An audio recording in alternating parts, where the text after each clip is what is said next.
Part 39. About the fact that I unintentionally raised my sister to be a cripple. Author, Wo Buletin 11 Huan Tio Yu Lan. Chapter 385. I hate it, Lejun, don't touch it. Now I'll help you wash your hair, so be calm. After being scolded by his girlfriend, Raku Sakakihara had a smile on his face. Maybe Liuli didn't really hate touching, so she said this in a somewhat elegant and calm manner. Her hair was caught in bubbles by her hands. Just now I helped her wash her hair, now it was her turn to help her. Raku Sakakihara felt that this was more about enjoying the service of a beautiful girl than washing her hair.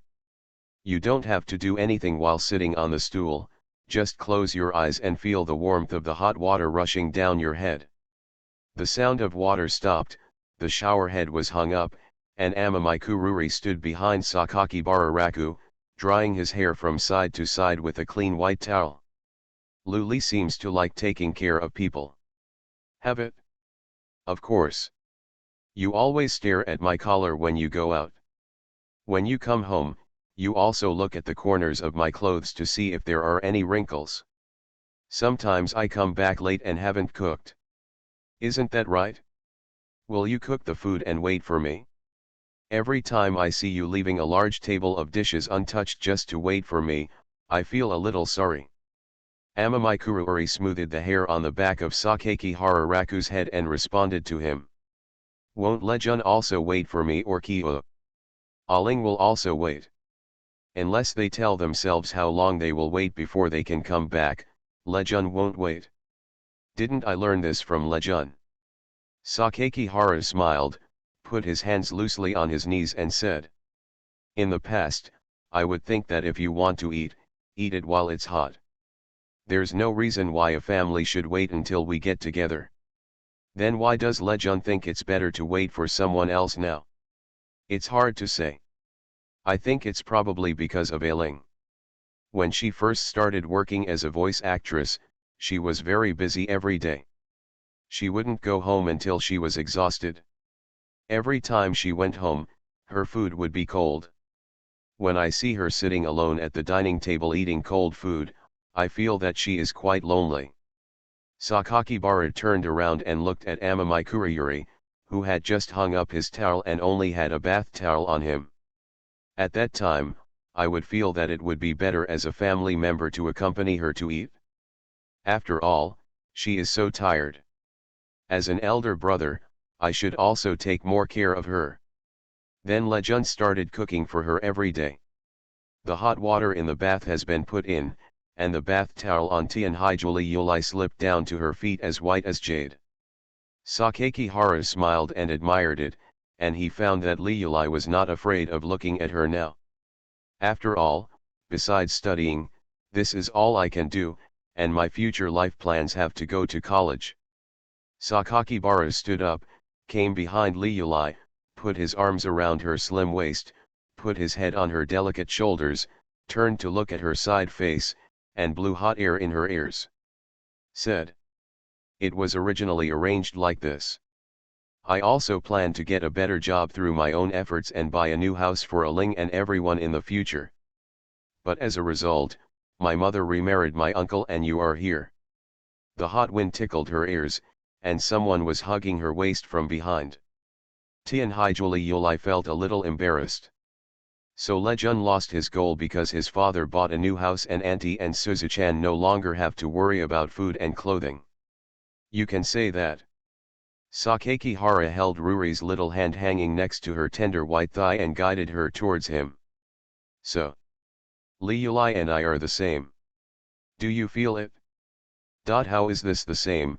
Tianhaijuli Yuli felt that he was teasing her on purpose, so he pulled her twice intentionally. Sakakibara didn't care and faced his girlfriend's actions very calmly. I'm talking about the mind, not the body. Bad guy. Tianhaijuli Yuli glanced down and blushed. Isn't the temperature a little hot? Yes, there are some. Sakakihara smiled happily. I did remember that Ruri said he was quite handsome.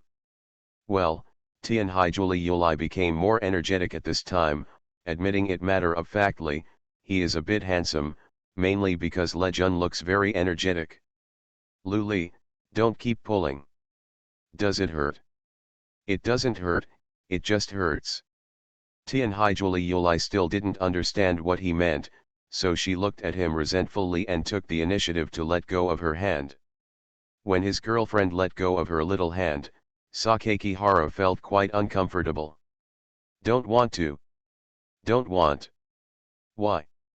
Because I have always been the one helping Lejun, which is very unfair. Is it fair that I help you? I never said that. Well. Sometimes girls are shy and like to be harsh. I obviously like it, but I don't dare to admit it. Sakakibara walked over directly, picked up Ruri in a princess hug, and walked directly to the living room. Ellie, Lejun. What are you going to do? You haven't taken a shower yet. It would be better if you don't take a shower. No, it will be over once we are seen. Where is there? Besides, even if Chi-Chi comes home after handling the matter and sees it, he won't say anything. Clothes. Clothes. What other clothes do you want? Asterisk. It's so hot. It's so hot. Sakakibara Suzu carried large and small bags of snacks in both hands, panting for heat, and quickly walked into the air-conditioned elevator. After Emma Yuki also came in carrying a lot of snacks, she freed up one hand and pressed the button on the 16th floor of the elevator. Button. The elevator door closes and the LED panel begins to display an upward red arrow. Sakakihara Suzu looked weak. While waiting for the elevator, she was a little bored, so she talked to Tianhai's Higsu. There was one thing that Sakakihara Suzu was curious about. Higsu, do you really like my brother? Yes, I like it. But he has other women, or two, don't you care? If I see the person I like with another woman, I will definitely be uncomfortable to death. Tianhai's Higsu turned her little head over, her delicate face showing no expression. Why do you feel bad? Why do you feel uncomfortable? What else could it be? Because Sakakihara Suzu paused and frowned, because it makes me feel uncomfortable when I see other women getting along with him, doesn't it? Why do you feel uncomfortable? Sakakihara Suzu was confused by the question. Sister Kiyo and Sister Liulai are very good people, and they also like music very much. Yuki didn't finish what he said. Probably affected by her incomplete expression of emotions. But Sakakihara Suzu heard what Yuki meant. Yuki wanted to say that the two foxes were the same as her. They all have feelings that they like. While the elevator was still running, Sakakibara Suzu asked, then if my brother accepts you, but can only give you a little love, will you be willing? I just want Ellie to talk to me more.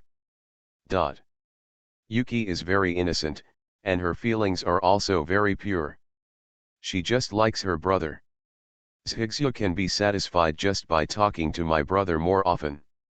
Yuki is probably the kind of person who will completely trust and obey his brother's orders. If I need to accompany Sister Kiyo or Sister Liulai, just tells Higsu, I'll see you again in 2 days, and Higsu will obediently go to the corner and wait. If her brother said I like you too to her, Higsu would probably keep waiting for him to come find her.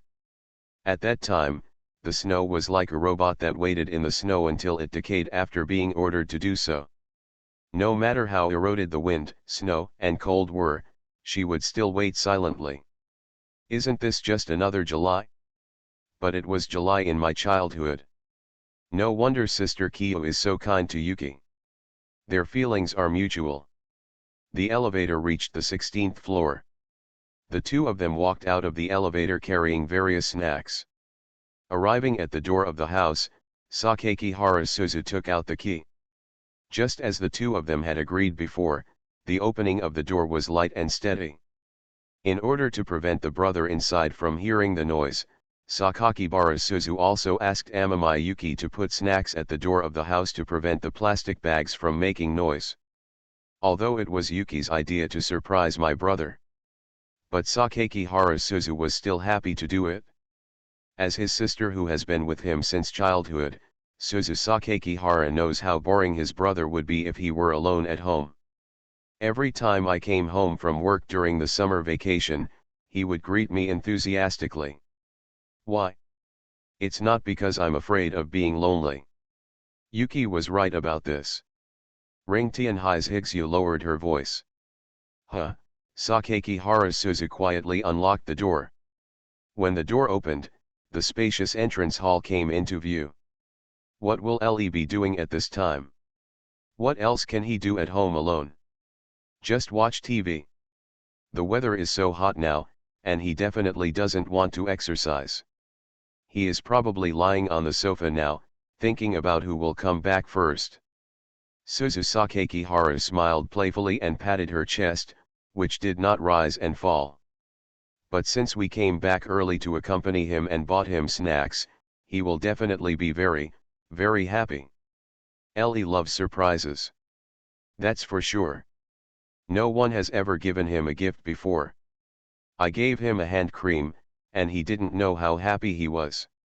As Sakakihara Suzu spoke, she quickly covered her mouth. She said to Amami Nazuki. Now, Zhigzu, bring brother's cake and we'll go in quietly. Good. Amami no Yuki turned around and found the small blueberry cake for Sakakibara Raku in the snack grog bag outside the door, and hugged it in her arms. Follow me. Sakakihara Suzu smiled, lowered her voice, and motioned for Amami Yuki to enter the room. Be quiet when taking off your shoes. Okay. Sakakihara Suzu and Amami Yuki didn't even change their shoes, they just stepped on their socks on the floor. You should walk more quietly, maybe I'm bored enough to listen carefully to the motives outside. Okay. Amami no Yuki was led by Sakakibara Suzu, and she walked from the entrance corridor to the outside of the living room, step by step. Along the corner, Sakakihara Suzu first stuck her head out and looked into the living room.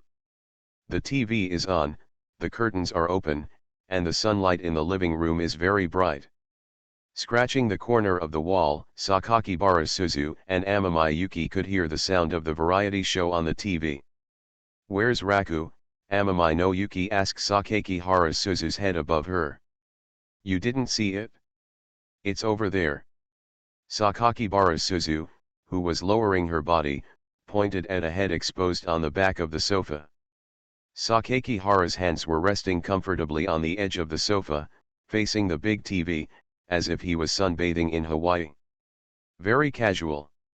Since she was looking at it from an oblique direction, Sakakibara Suzu could only see the backrest of a sofa, Sakakihara Raku's head and hands resting on the backrest. Tianhai's Higsu blinked, Lee is sleeping.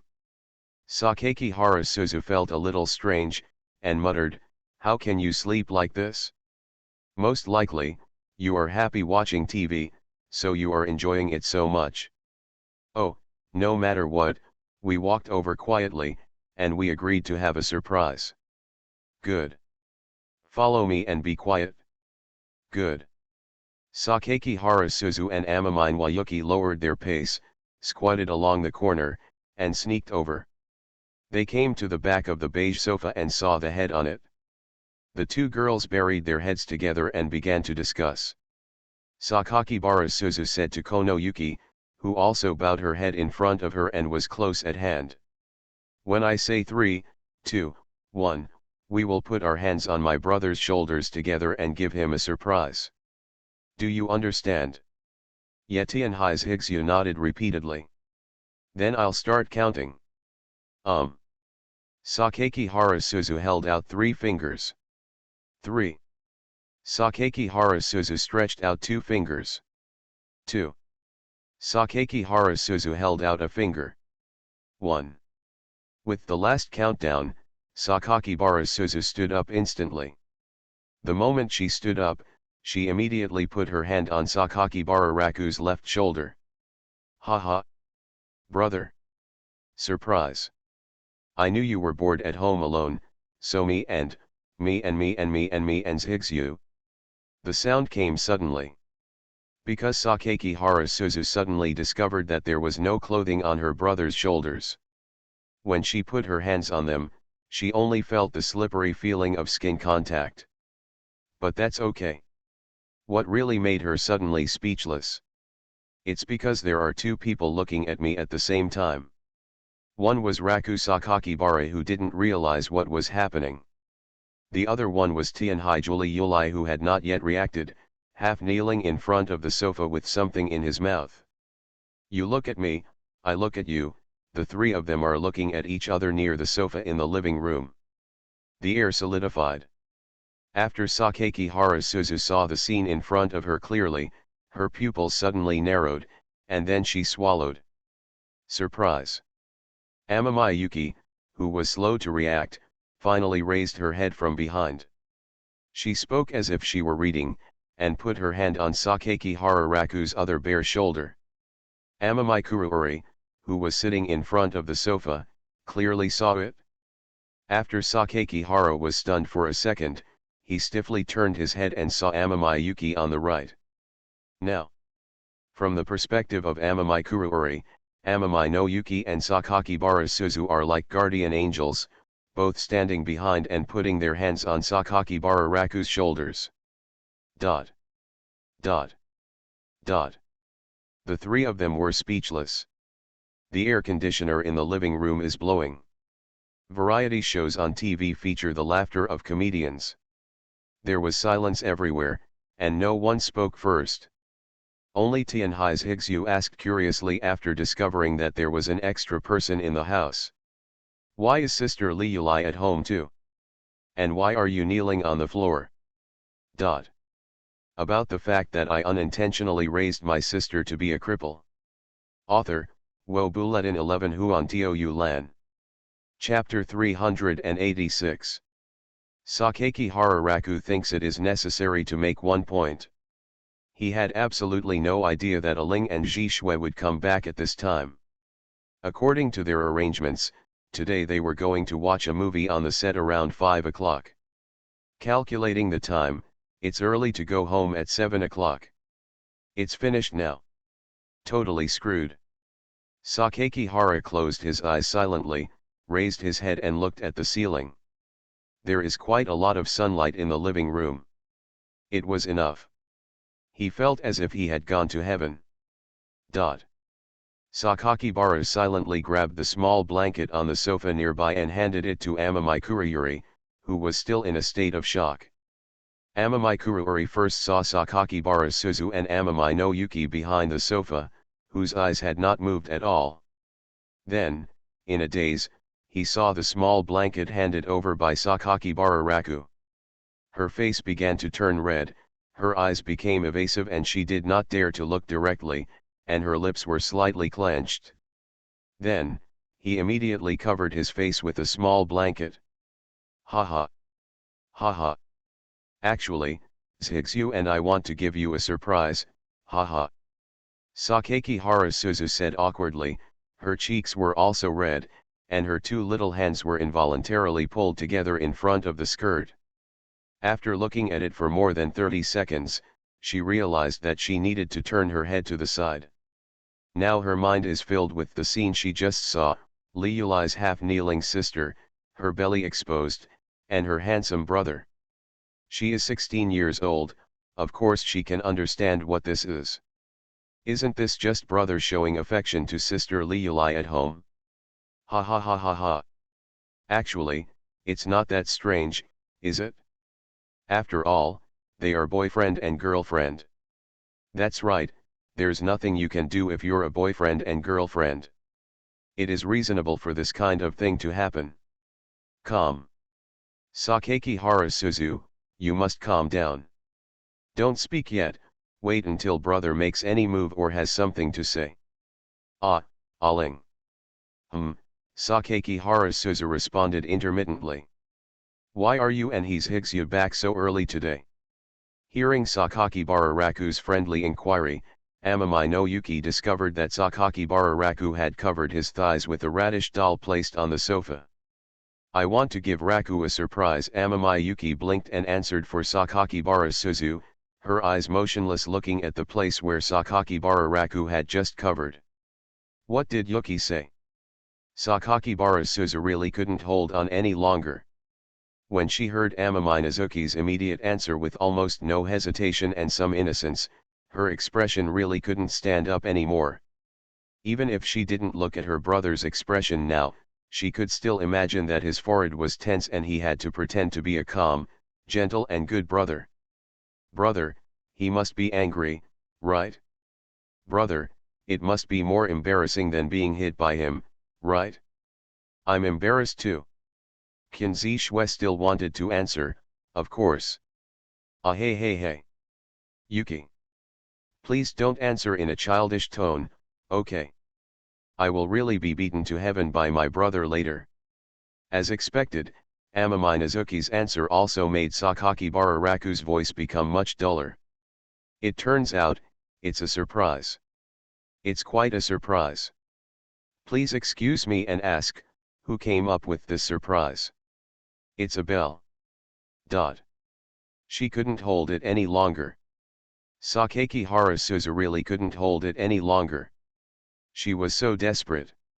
She felt like her brother's casserole-sized fist would drill into her head in the next second. Yuki. You actually betrayed me. What a good bestie I promised you. And it was obviously you who told me about the surprise first, okay? I'm just giving advice. Accomplices, we are completely accomplices, okay? Alling one word at a time. Here, there he is. Is there anything you want to say? Hearing her brother's gentle voice, Sakakibara Suzu knew that her brother was really angry. But what to do? I didn't do it on purpose. It's just that it's too hot outside, and Yuki wants to come back to see his brother again. He bought him something to eat and wanted to come back early to surprise him and make him happy. Explain. What can you explain? I've seen it all. Her mind went blank. Sakakibara Suzu was so embarrassed that she didn't know what to say. The thoughts in her head were random. A fragment suddenly flashed through her mind, causing her to blurt out almost subconsciously. Haha. Brother, you have a good figure. Good body. Stinky Alling, what nonsense are you talking about? Sakakibara Raku glanced at Amamikuruori who was covering his face with a blanket and unable to say a word. In fact, the most tragic thing is Liulai. After being hit by her sister, how could she, the sister, appear in front of Alling in the future? Normally generous and confident, as a student representative, she is a gentle sister who can speak calmly in front of the entire school students. All destroyed. Not to mention Liulai, she was too embarrassed to appear in front of Alling. It's not like this stinky girl doesn't understand her own thoughts. Now that she saw the scene just now, she didn't know what weird pictures would pop up in her head. Sakakibara Raku was a little afraid of Suzu's random thoughts, but also thought she was sensible. Of course, in response to Suzu's words, Sakakibara Raku felt his fists tighten. Perhaps realizing that what she just said was inappropriate, Sakakibara Suzu quickly added. Don't misunderstand. I'm just discussing things and telling the facts. Or perhaps because she was too nervous, she felt that she had not finished what she said, so she quickly added something as if her head was twitching. In that case, I think Sister Liulai will like to eat it, and it's nothing at all. Haha, it's nothing at all. As soon as these words came out, Tianhaijuli Yulai immediately covered his face and upper body with a small blanket and ran back to the bedroom. Just listen to Kai. The door is closed. Then there was the sound of the door being locked. Seeing Ruri running back to her room in that manner, Sakakibara Raku felt the same and was very distressed. It's over now. Is Liulai afraid that she might have a psychological shadow? Belle. Yeah, I'm sorry. I didn't mean it. Why are you back so early? It's too hot outside. Zhigzu wants to see you again. He also said it would be a surprise to go back to find you, So that's what I thought of. Sakakibara Suzu turned around nervously and saw her brother, who only had a carrot doll as a cover. She took the small cake from Amami Yuki's hand and quickly placed it on the sofa next to Sakakibara Suzu. The girl's fleshy face was red and hot. The little cake I bought for you is a limited edition made by Sadaharu Aoki in Paris. It's so delicious. Is it the surprise that Yuki said? Sakakibara looked back at Amami Yuki behind her. She seemed to have no other reaction, her expression was still normal and her face was bland. Well, are you happy? Indeed, it is indeed very happy. At this point, Suzu Sakakihara is still sensible. Really, I'm sorry, brother, I didn't expect this. You still know how to apologize. Actually, Sakakibara Suzu smiled, and suddenly put a finger to her face, showing a sweet idol-like smile. It's okay if I see you, right? I won't say anything, bro, when you were a kid haven't I already seen everything? You can find a way to get off the stairs. Brother Unai-chan. Stop being cute. Sakakibara Raku was very angry, and his tone was much serious. After he said this, he sighed, I don't have anything to do, it doesn't matter, but the problem is Ruri. Sure enough, brother is the best. As a younger sister, Sakakihara Suzu already understood that her brother would not be angry with her in this matter. When dealing with a brother, when you are angry, you must take the initiative to get close to him. Well, Suzu Sakakihara understands this quite well. Then I'll talk to Sister Liuli alone later. Are you still looking for her? Is she afraid of you? Sakakihara sighed inwardly, why did this happen? Embarrassing myself, embarrassing everyone. It was supposed to be a pleasant and beautiful afternoon. It's better now. The anger has not vented out, but the anger has come up, which has also left Liuli with a psychological shadow. Bastard Aling, you broke your brother's happiness for at least a few months. If nothing else, brother, you have a pretty handsome figure, right? In order to seek a companion who shares the joys and sorrows, Sakakibara Suzu also touched Amami Nazuki's forearm with her elbow, signaling her to nod. Yetian His Higsu also nodded obediently.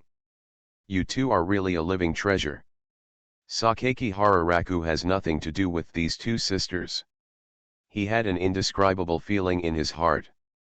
Thinking about it carefully, he didn't think it was anything. After all, everyone was a very familiar family, but if he felt it again, the scene just now was really embarrassing. You should know that at that time, not only was she still very energetic, Liuli was also eating. No. Really cannot. I really want to find a crack in the ground and crawl into it. I really want to die. Sakakihara once again covered her face with her hands, holding the carrot doll on her legs with her other hand. Actually, brother, don't have any psychological burden. We are all adults, no one knows the same thing. Sakakihara pulled his face down with his palms, his face full of resentment. What does a 16-year-old brat say about adults? Then, Sakakihara Suzu hesitated, brother, you are not qualified to say whether I am good or not. Sister Ruri is only 16. Sakakihara fell silent. By the way, are you a bit of a beast? If you think about it carefully, although Liuli is tall and mature, her actual age is 16 and she is not yet mature. There is still July, which is also the 16th. What a beast you are. Brother, don't put any psychological burden on me. You are only 2 years older than Sister Liuli, and you agree with me. In fact, there is no such thing as junior high school now. I know that some classmates do this and that. Why did you let a bastard like you enlighten me? But she was right. Strictly speaking, this was within the scope of the law. And a few years ago, Liuli could have gotten married at her age.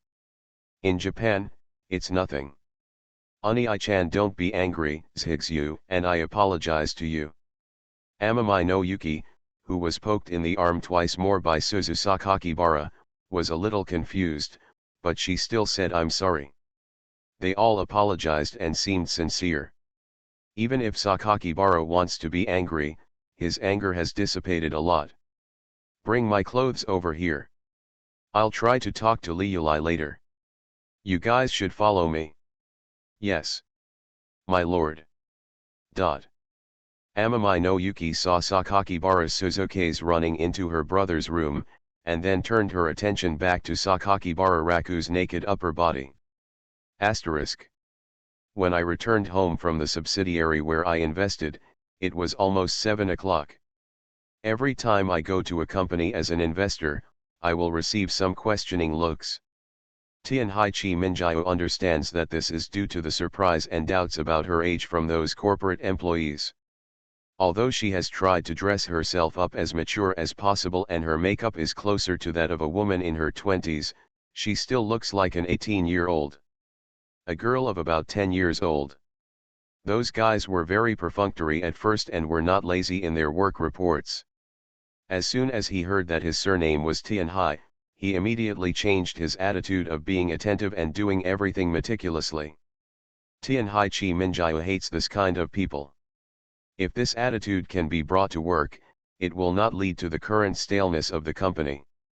As seniors, the old employees are all ears and gesticulates, while the new employees come up with one joke-like idea after another, but dare not say anything in anger, and then do things extremely perfunctorily. The company's business is barely maintaining, and too many resources are wasted on meaningless projects. These guys who are not enterprising will only deserve to be stepped on for the rest of their lives. This is what Tianhai Kaimingyu thinks. She would also think that even though she was still a student, sometimes she seemed to be a completely social person. This is probably what happens as a child of the Tianhai family. Really a chaebol. Of course, Tianhaichi Minjiu didn't want to take the company's affairs back home. It was originally a holiday, and she had been arranging and handling things in the company for a whole day. She just wanted to go back to have a meal, read a book, and then sleep to face tomorrow. Tonight's dinner is fried pork with shredded potatoes, stir-fried vegetables, and scrambled eggs with tomatoes. These are all home-cooked Chinese dishes. Tianhai Kaimingyu knows that her brother likes to cook Chinese cuisine. Although she doesn't quite understand why he likes it, he can make home-cooked dishes extremely delicious and refreshing. After so many years of feasting, his brother's cooking skills are truly unique. But today's dinner is a little different. Amami Nanamajetsu frowned and glanced at the people in front of her one by one, Sakakibara Raku, Sakakibara Suzu, and Amami Yuki. Where's my sister? She doesn't want to eat? Sakakihara Le and Sakakihara Suzu were both silent. The two people did not speak, but Tianhai Kaimingyu immediately noticed the clues. She frowned and asked. What's going on? July, Liuli has no appetite right now. Yes, Sakakihara Suzu nodded quickly. Don't talk, you guy, Sakakibara yelled at her. What? Strictly speaking, you have a problem too, okay. It's not you yet. I told you I didn't mean it. Then you haven't done it yet. Bad Lele. Stinky Alling. Slightly. The two brothers and sisters each spoke at the same time. Tianhai Kaimingyu looked puzzled and continued to ask the question just now. Why does my sister have no appetite? Are you feeling uncomfortable? It's a little uncomfortable. Anyway, Liuli said that she will stay in the room for the next few days and not come out. Tianhai Kaimingyu saw what happened in the afternoon. During the exchange between the two brothers and sister, their eyes were a little evasive, and they both blushed at each other. Apparently they were thinking of some scenes. So, what kind of scene can keep the sister from leaving the room and make the brother and sister blush and embarrass each other? Tian Haikimingyu closed her eyes and roughly guessed what happened. Did sister come back early this afternoon? That's right. Sakaki Hararaku realized that Nanami was asking himself, and after a brief pause of 2 seconds, he replied. Then my sister Chan and Yuki also came back early. That's right. Tian Haikimingyu sighed. She didn't know what they were thinking in their hearts. She only knew that her sister needed psychological counseling now. Forget it, I'll try to talk to my sister later. Let's eat now. Okay. Sakaki Hararaku had no objection and concentrated on eating. Amami Nanami took a closer look at Amami Wayuki, who was eating quietly, and then looked at Sakakibara Suzu, who was eating with a red face. She suddenly felt. The impact of this incident may not be that simple. Maybe, it's an illusion? Tian Haikimingyu concentrated on eating. You are listening to Novels at Bless Up channel. Wish you happiness and luck. Please subscribe to receive new novels. How do you feel about this novel? Please like and leave a comment. About the fact that I unintentionally raised my sister to be a cripple. Author, Wo Bulletin 11 Huan Tiu Lan. Chapter 387. What do Sister Kyo and Sister Liulai say? Seeing Amami Nanamijetsu standing at the door of Amami Kuruuri, Sakaki Harasuzu cautiously tried to ask her. There was no visible change in Amami Nanami's expression, but from the way she looked at herself, Sakaki Harasuzu understood that she had understood everything about this afternoon. Tian Haikimingyu put down her hand on the door, turned around, sighed and said. Unfortunately, my sister is not willing to talk to me either. What about Sister Liulai now? Nanami crossed her arms and tapped her left arm with her right index finger. She glanced at Jurili's closed door, then turned to Sakakibara Suzu and said. Sister doesn't want to talk to anyone right now. It's not just me. You saw my brother asking my sister just now. She didn't even want to open the door. Sister Liulai won't be frightened into a psychological shadow, right? Sakaki Harasuzu asked in an increasingly quiet voice. Tian Haikimingyu smiled, I can't say for sure. Sakaki Harasuzu felt that Nan Minjayu's smile was so frightening that her back trembled. She subconsciously took a step back before continuing to ask Nan Minjayu. What should we do then? Tian Haikimingyu waved her hands indifferently, my suggestion is to take a bath and then go to bed. Since my sister needs private space, give her more time to be alone. If you care too much, it will cause chaos. Oh. Sakaki Harasuzu couldn't explain how she felt now. I feel a little guilty towards Sister Liulai, but I didn't do it on purpose. I feel a little guilty about my brother, but he actually does such a thing in the living room. Isn't it more than that? And I don't know why, but I can't forget the scene I saw this afternoon in my mind. Speaking of which, I'm still a little curious. Sister Chan, what exactly did you see your brother and sister doing in the living room? Then let me ask in another way. Is my brother dressed? Are you dressed? Suddenly, she remembered her brother's enjoying posture on the sofa. Sakaki Harasuzu blushed instantly. She shook her head quickly, and the tips of her short dark green hair swayed rapidly on her shoulders. No, I don't know, I don't know. I can't remember anything. Suzu Sakaki Hara's reaction was intense, even a little abrupt. She seemed to be trying her best to deny what she had seen. When I saw my sister Chan, her face turned as red as a Fuji apple. Tian Haikimingyu's expressionless face showed a little more interest. Are you shy? Who is shy? How can I be shy about this? Shy, just shy, what's the point? Isn't my sister just so shy that she's too embarrassed to talk to us now? Me. I don't want to say this. Sakakibara Suzu hurriedly pushed Amami Nanami's back, okay. Sister Chiu went to the company today, so she must be tired. Sister Chiu, Please rest early and go back to your room to rest early. Rest? I also want to eat some of my brother's food. Sakakibara Suzu quickly interrupted Amami Nanamajetsu, who was pushed at the door of the bedroom, and said with a serious face, "You can't eat it. Sister Chu, you will easily gain weight if you eat too much at night. My brother is a big pervert.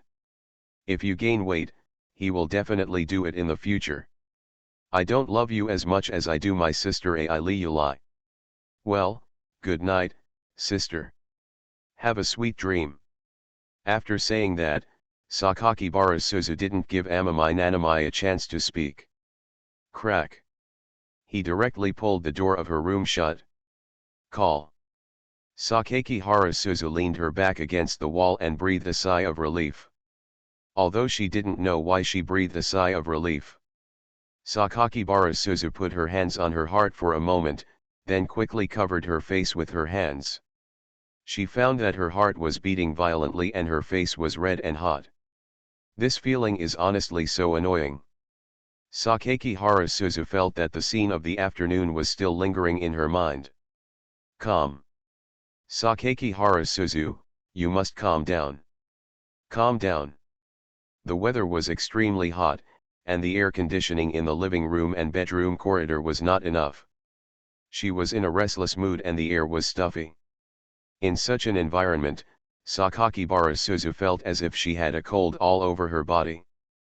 The impression of a certain scene is simply getting deeper and deeper. Sakakibara Suzu even overlapped the scenes of watching the light in her childhood memory with the present. How could it be? How could it be completely different? She doesn't look as cute as before. The appearance is also a lot bigger than I remembered. Big. Big. Ah. I'm crazy. How could I even think about this? I shouldn't think about it, I shouldn't think about it at all. No, I have to go and calm down. You have to calm down. Sakakibara Suzu returned to her bedroom at light speed, quickly found her own change of bath supplies and prepared to take a bath. However, as soon as she walked out of her room with the basin in her arms, she encountered an incredible scene at the bathroom door. Light. It was reflected by the wet tile walls and sprinkled in the hot and confused air. Raku Sakakibara walked out of the bathroom step by step. He was still dressed as usual, wearing a pair of shorts on his lower body, and his naked upper body only had a bath towel hanging around his neck. The lines on his back are well proportioned and strong, and the muscle lines on his chest muscles are clearly visible. The unwiped water droplets streaked across his strong shoulders and sculpted chest muscles, and slid down his abdominal muscles, forming a crystal clear trail at the same time, emphasizing his health and beauty. This guy is a good-looking man. Originally, Sakakibara Suzu would not take a second look at these things, but in her mind, she combined the unobstructed and complete picture she saw in the afternoon, and now she was frozen in place. What? Sakakibara asked her doubtfully. You bastard, get dressed before you come out, Sakakibara Suzu shouted at him with a red face. Ha! Sakakibara didn't know why. He looked at his pants, and then at Suzu, who was confused. I'm wearing them. I am talking about the clothes on the upper body. Sakakibara Suzu's eyes were evasive, not daring to look at him, and her voice became smaller and softer. Ailing, there must be something wrong with your head. I've been out like this for more than half a year. Besides, it's summer. You asked me to put on clothes and leave the bathroom right after I took a shower. I can't bear to die from the heat. Because, this is to avoid suspicion. Do you understand? This is at home. Because of what happened in the afternoon, Sakakibara asked her. Otherwise, you still have the nerve to say it. Sakakibara was ashamed. Why do I have the nerve to say it? You didn't say it yourself this afternoon.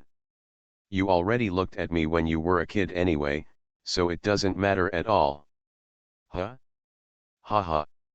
Ha ha, also ha ha ha ha ha. Laugh awkwardly. Sakakibara Raku was the only one who commented on Suzu's reaction.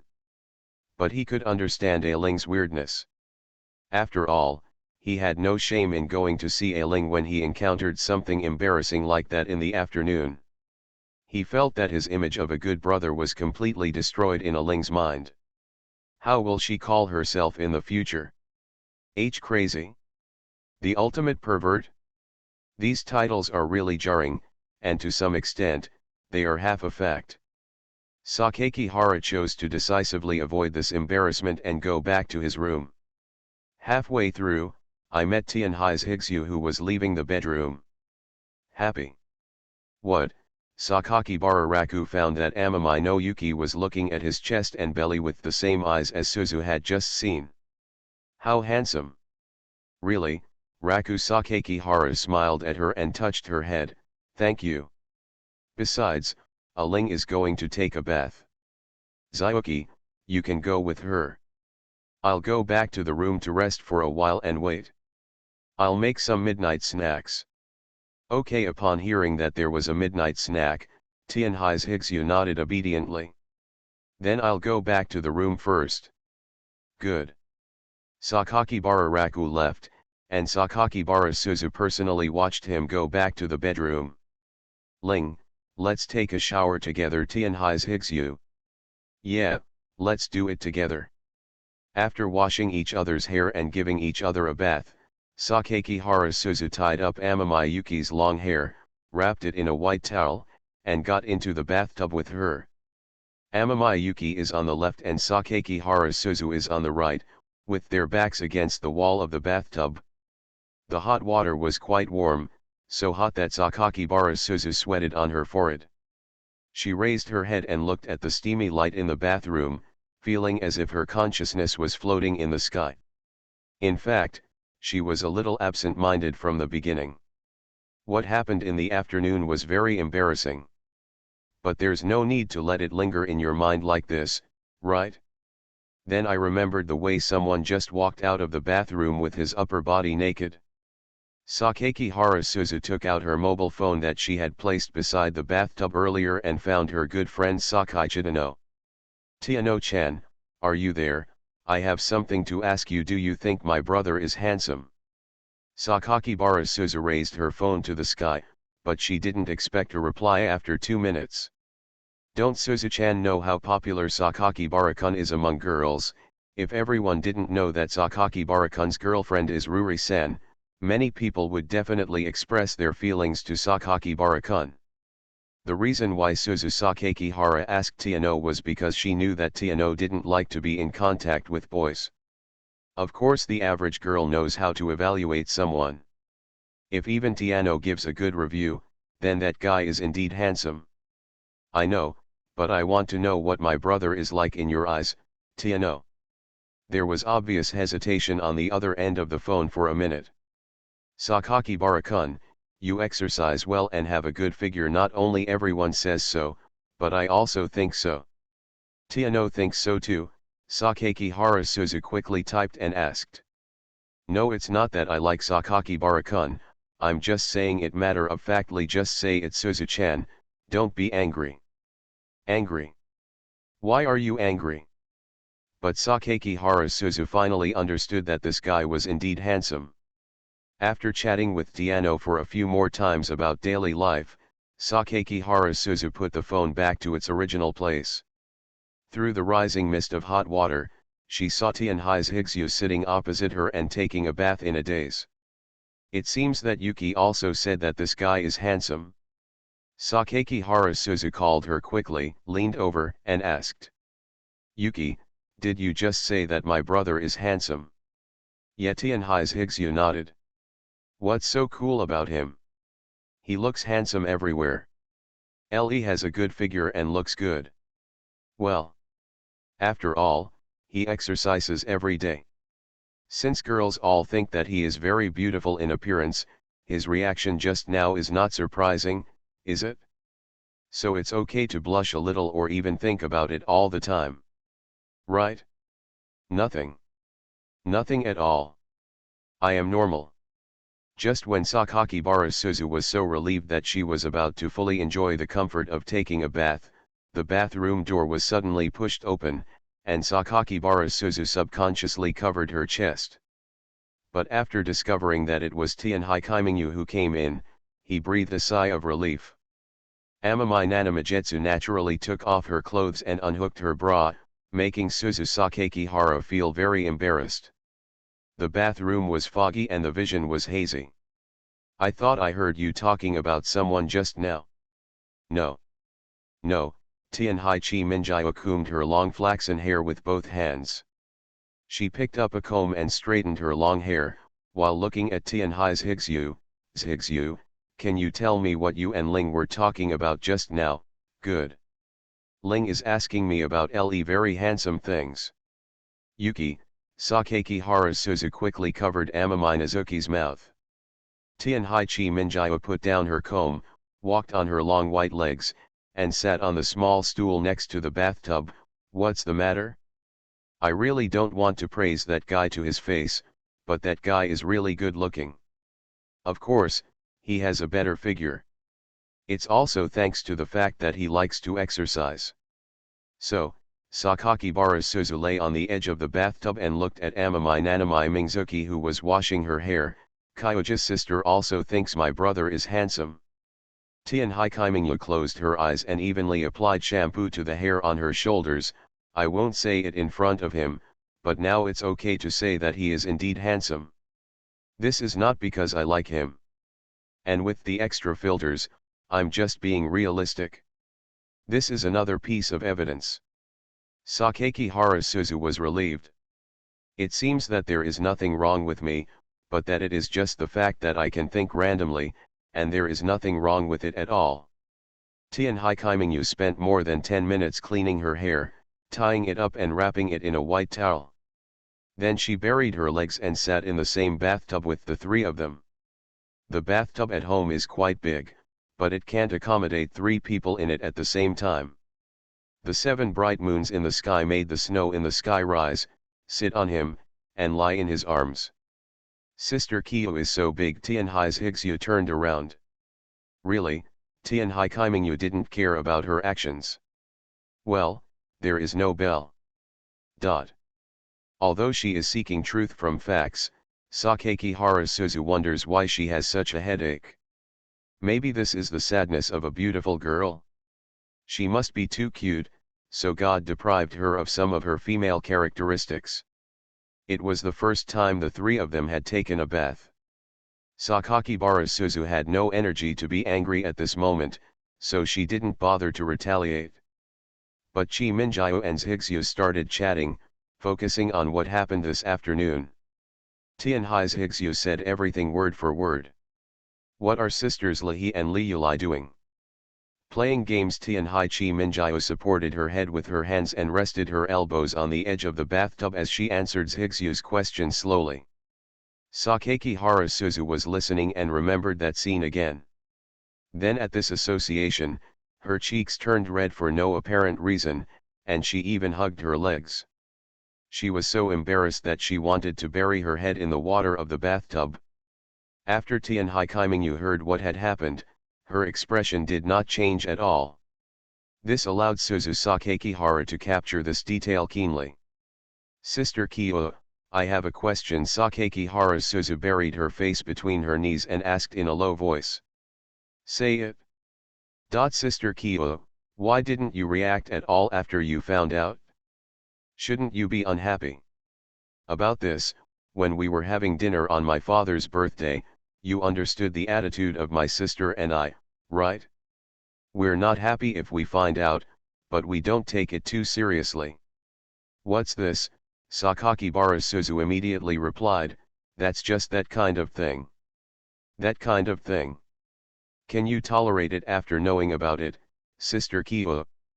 Tianhai Kaimingyu answered very rationally, "Anyway, I will ask the 2 of them to pay more attention at home in the future. It is okay to be accidentally bumped into by you and Zhigzhu, but it is very bad to be bumped into by Dad and Aunt." Sakakihara Suzu finally figured it out, and Nanami Minjio didn't plan to worry about it anymore. Is she so generous now?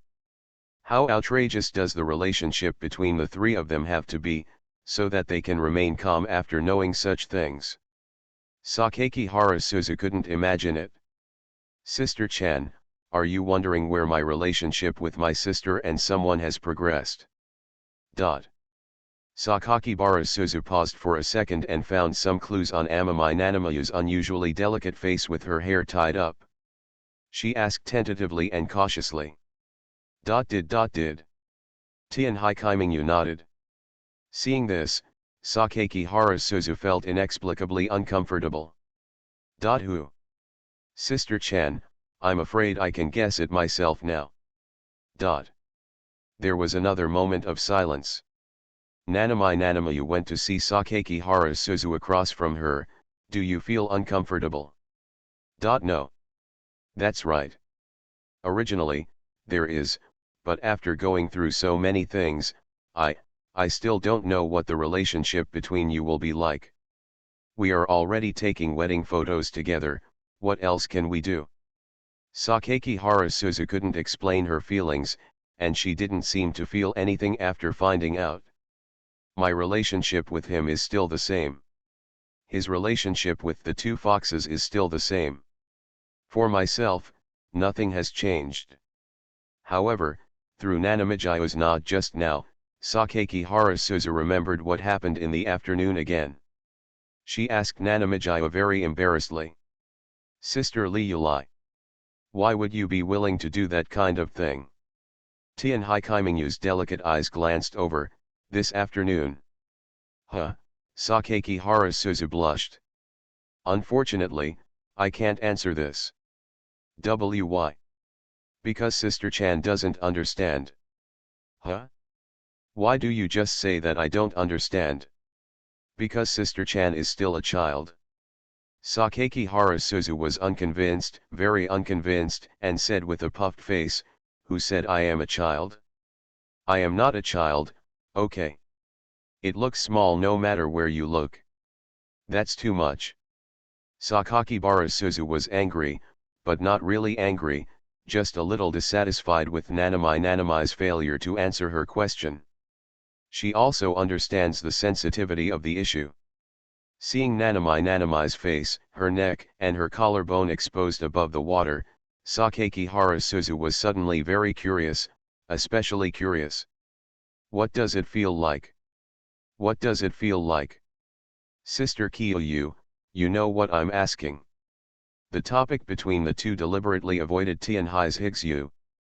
Amami Nanami took a look at Sakaki Harasuzu for a while, and saw that she was really curious, so her voice was very low, are you sure you want me to answer you? Sakaki Harasuzu stopped talking. Want. Sakaki Harasuzu closed her eyes, blushed, and immediately raised her head and said, and then buried her face back shyly. She felt the temperature of the hot water in the bathtub, her eyes evasive, just tell me, I'm so curious. Sure. Sure. Are you sure? Absolutely sure. Prefer not to say. Why is it like this, Sister Kyo, just tell me, I have never experienced it, tell me, I am very curious. Sister July.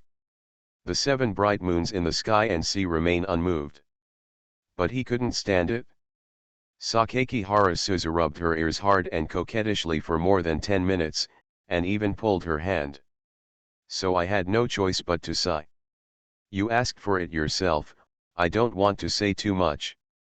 Okay. Just say a little bit is enough. Amami Nanamizuki saw Sakaki Harasuzu looking at her with such a look and said nothing more. Because Amami Nazuki was lying on top of her, covering her belly, she had no choice but to put her hand in front of her, on Amami Nazuki's belly, and then said to Sakaki Harasuzu, who was full of curiosity and shyness. About the fact that I unintentionally raised my sister to be a cripple. Author, Wo Bulletin 11 Huan Tiu Lan. Chapter 388. Full. What is full? Absent-minded. Sakakihara Suzu became very absent-minded after hearing what Chi Minjio said in the bathroom just now. At 3 o'clock in the morning, the air conditioner in the room showed 16, and the cold wind was blowing. Suzu Sakakihara wrapped herself tightly in the quilt, kept clamping her legs on the bed, tossed and turned with the rabbit doll in her arms, and couldn't sleep at all. She touched her belly and thought, what does this so-called fullness feel like? Full. Full. Full. How full can this be? Because of Chi Minjio's answer in the bathroom, she couldn't even memorize the script she had arranged for today at night, and some messy things always appeared in her head. For example, will she think about what Sister Liuli was thinking about when she was eating? How could Sister Liuli be willing to do this? She would also think that since Sister Kyo has that kind of relationship with someone, what kind of expression and attitude will Sister Kyo have when she says that? And what kind of actions and mental activities would someone have in that situation? Can't imagine it? Totally unimaginable. But I'm so curious, so curious. And the more she thought about the hypothetical that scenario, the more Sakakihara Suzu felt that her face was getting hot, her legs were still tightly clamped, and her knees were rubbing back and forth unconsciously. As more and more images came to mind, she buried her head in the quilt, closed her eyes and pursed her lips, and her breathing became hotter and hotter. Getting hotter and hotter and hotter and hotter. No. Can't. Suzu Sakakihara suddenly lifted the quilt and took a sharp breath of cold air. She put her hands on the quilt and stared at the faint light of 16 degrees on the air conditioner with a firm gaze. Sakakihara Suzu, you must not degenerate like this. Even if a guy is really handsome, has a really good figure, and is unanimously recognized by everyone, you can't use him as a side dish for your delusions. Think about your identity. Think about your responsibilities as an idol voice actor.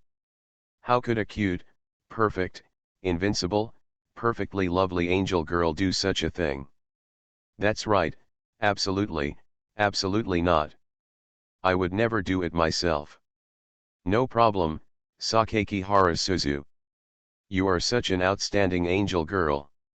As an excellent angel girl, you should go to bed at 3 o'clock in the morning, then get up early to have breakfast, warmly reply to fans' messages on Twitter, and then continue to memorize the animation script. You are the heroine. How could a heroine do such a thing? That's right. Sleep. Just sleep and that's it. Sleep. As if she had made some solemn declaration, Sakakihara Suzu was relieved. She quickly pulled the quilt and closed her eyes. 15 minutes later. Sakakihara Suzu blushed as red as a Fuji apple and poked her head out of the quilt.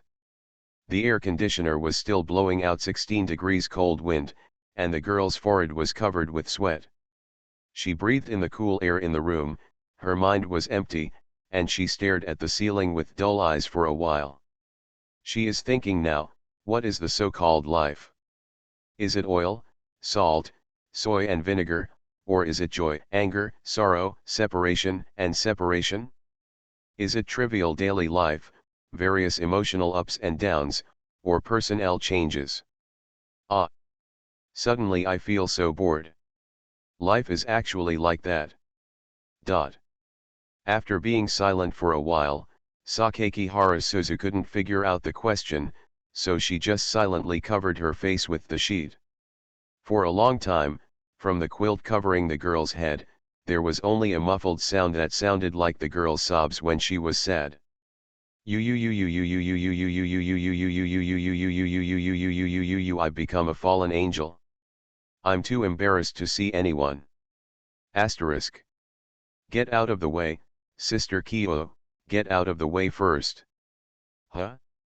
What are you doing, Sister Chan? You're in such a hurry. The next morning, when Amami Nanamayuki got up and walked out of the bedroom, she saw Sakakibara Suzu hurriedly ran to the bathroom holding a basin. Isuzu said she has no clothes to wear and needs to wash herself. Sakakibara put down the prepared breakfast on the dining table and casually replied to Kia, who had just gone out. Why is she so diligent today? Tian Haikaimingu in shark pajamas focused on the closed door of the bathroom. Sakakibara shrugged. Who knows, maybe she knew that she saw something she shouldn't have seen yesterday, and felt guilty, so she wanted me to lighten the burden. Her office called her just now, and she asked me to answer the call. Sister Chan would think so, that only means things are about to change. Tian Haikaimingu came to the dining table and sat down. Farah, fried round bread, cheddar bread, salad, yogurt, olives, boiled eggs, and small meat skewers. It seems that we are preparing a Middle Eastern breakfast today. Breakfast in the Middle East is mainly based on various snacks and condiments, and the current meals have local characteristics. One thing that Amami Nanamajetsu has to admit is the variety of dishes prepared by Sakakibara Rakukai. I have been working with him for more than a year, and there is basically no cuisine that he cannot cook. Breakfast alone can be divided into several categories: Europe, Asia, the Middle East, Africa, Oceania, and Latin America. And there are several countries below, and each region has certain local characteristics. For example, a typical breakfast in Ethiopia is homemade naan pancakes with stir-fries, refried beans, and meat. A breakfast in South Africa might include polenta, toast, meat sauce, and vegetables. Breakfast in the Oceania region typically includes fruit, toast, cereal, yogurt, and coffee. Breakfast in Latin America may include cornflakes, fried bananas, beans, pancakes, corn cakes, etc. Needless to say, China and Japan, Korea has some foods such as spicy cabbage, instant noodles, fried rice, and fried chicken. Aling is washing clothes and Tianhai's Higsu is still getting dressed. Breakfast must be waiting for everyone to eat together. When he was bored, Sakakibara asked a question to Nanamai. Why do Koreans like to eat fried chicken? Why do you suddenly ask about this? After Nanamai took her seat, she looked at Sakakibara Raku, who was wearing an apron. The test will test your knowledge reserve in July. Of course, it is because when I was writing an English composition a few days ago, an article mentioned this and asked me to write an essay. I don't have any ink, so I am very curious. Test me. Can you answer it in July? Tian Haikaimingu's expression was so plain that she was completely dismissive, and she replied directly. The development of fried chicken in South Korea originated in the second half of the 20th century, when national living standards improved and acceptance of foreign food and culture increased. Fried chicken, as a representative of Western fast food culture, naturally grew with the growth of South Korea's economy. Will officially enter the Korean market. As the country's economy grows and people's needs increase, South Korea's entertainment and culture industry will definitely develop vigorously, and pop music, TV series, movies, and variety shows will begin to become popular. When these entertainment industries come out, what do you think will be created? Sakakibara thought for a moment and said tentatively, idol. Tian Haikaimingu nodded, yes, idol. Sakakibara asked again, but what does this idol have to do with fried chicken? Tian Haikaimingu replied again. To explain this, we must first analyze the social environment of South Korea at that time. At that time, South Korea achieved significant economic growth and industrialization in the second half of the 20th century and became one of the four Asian tigers. This economic development provided Koreans provides them with more opportunities and resources to contact and accept Western culture, and also makes them interested in Western products, customs, and values. In other words, as long as something comes from the West, it will definitely feel novel and highly respected. In 1977, South Korea's first chain fried chicken restaurant called Lim's Fried Chicken developed successfully in South Korea. It was promoted as Korea's KFC. Later, fried chicken restaurants such as Barbecue, Nolbutongdok, and Kikon Chicken were born. Chicken Shop. Fried chicken, without a doubt, is an excellent delicacy from the West. Under this cultural background, KFC was officially launched in South Korea in 1984. As soon as it went on the market, it seized most of the market share of local fried chicken restaurants. From this year on, local fried chicken restaurants and Western fried chicken restaurants began to open up.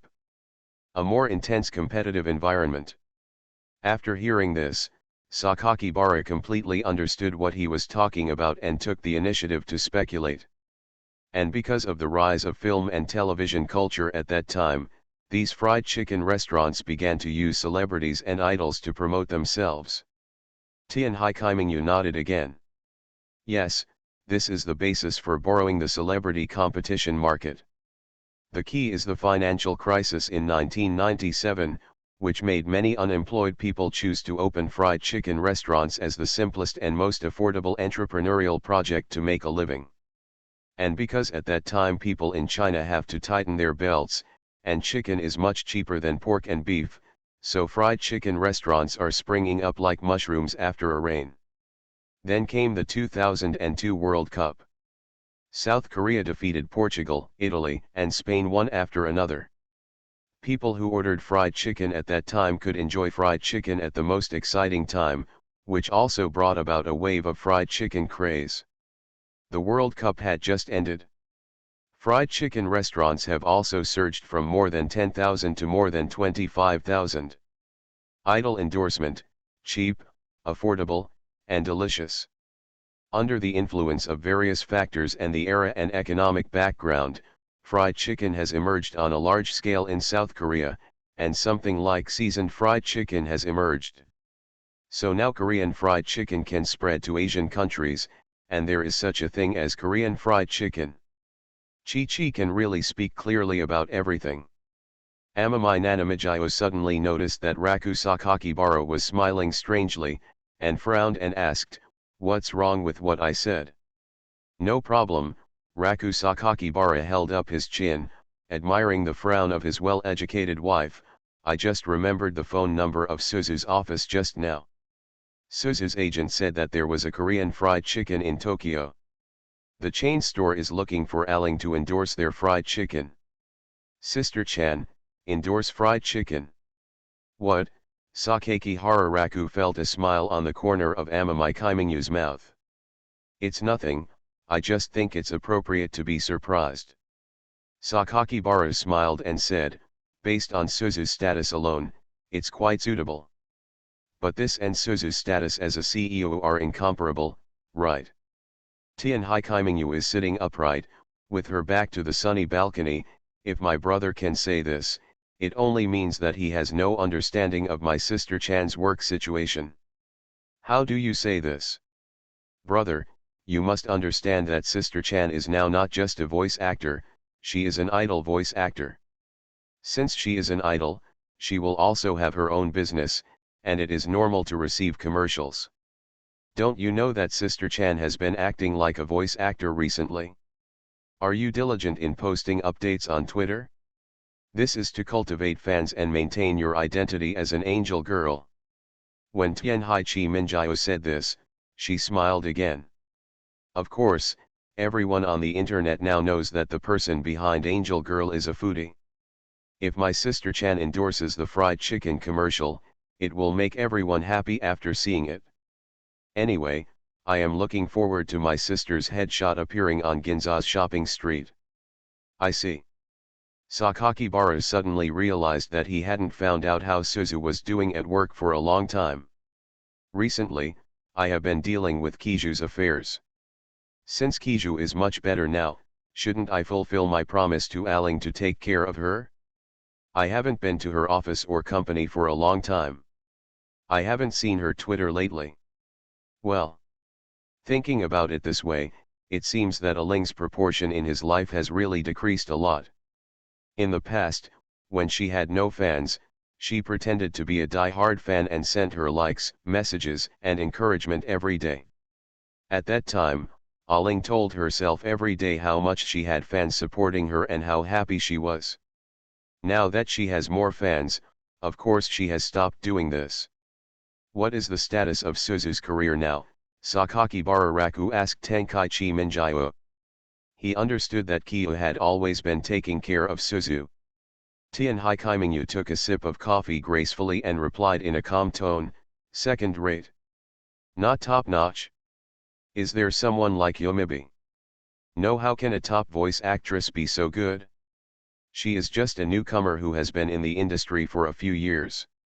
I can only say that Sister Chan can now get roles as a heroine, and she does have the strength and loyal fans. Tianhai Kaimingyu after a pause, of course, this is her influence from the outside world. Most people in the industry know that she is the stepdaughter of the Tianhai family, so basically no peers dare to neglect her. Miss Voice Actor. If you think about it carefully, Ling is really well endowed in the industry. Amamai Kaimingyu put down her coffee and said calmly, of course, if you want to specially train your sister Chan, you don't have to put in too much effort, just spend money, and make a high-quality animation for every 500 million yen. If you think if you don't have enough, you can ask Zhigzhu for it. Grandpa left a lot of money to Zhigzhu, and it won't be a problem to make a 12-episode animation with 1 billion. You are a mudslide in the animation industry. I dare you to spend 1 billion yen to make an animation. Nowadays, one episode of the popular Demon Slayer anime is only 20 million yen, even if it is fully charged. 1 billion, that's enough to produce 50 episodes of animation of that quality. Brother, don't be surprised. In fact, for me now, money is just a number. It doesn't matter how much or how little. I can afford whatever I want. The reason why I am still busy with my career is because I feel so doing it also gives me a certain sense of accomplishment, at least I no longer need to rely entirely on the Tianhai family. Right. For July. Money was simply not what she was after. She has never been short of money since she was a child. Because of the upbringing in this kind of environment, she is not interested in money at all. If she suddenly ran out of money, she would still have that very arrogant attitude. Sakakibara Raku feels like she has the kind of mentality that would rather have dignity than money. This is completely different from ordinary people. What is an ordinary person? Ordinary people will feel that they have made a profit even if they give him 10,000 yuan and call him dad 50 times, and the profit is very comfortable. With 10,000 yuan, can you call July daddy? That would definitely not work. She was starving to death and didn't want to shout. This is a mentality developed since childhood. After chatting with Nana Magetsu about the animation industry, Amamai Yuki and Sakakibara Suzu took their seats one after another after getting dressed and washing their clothes. Where's Zhigzhu? Tianhai's Zhigzhu, whose long hair was still a little messy from sleeping, found that there was one less person than usual next to Chi Minjio diagonally opposite. Sakakibara couldn't stand it, so he called her over, went back to the room to find a comb for her, and explained to her while combing her hair. Luli doesn't want to go out these days. I will send her a separate portion of food later. Alright. When Raku Sakakibara was combing his hair, his eyes accidentally glanced at Suzu Sakakibara.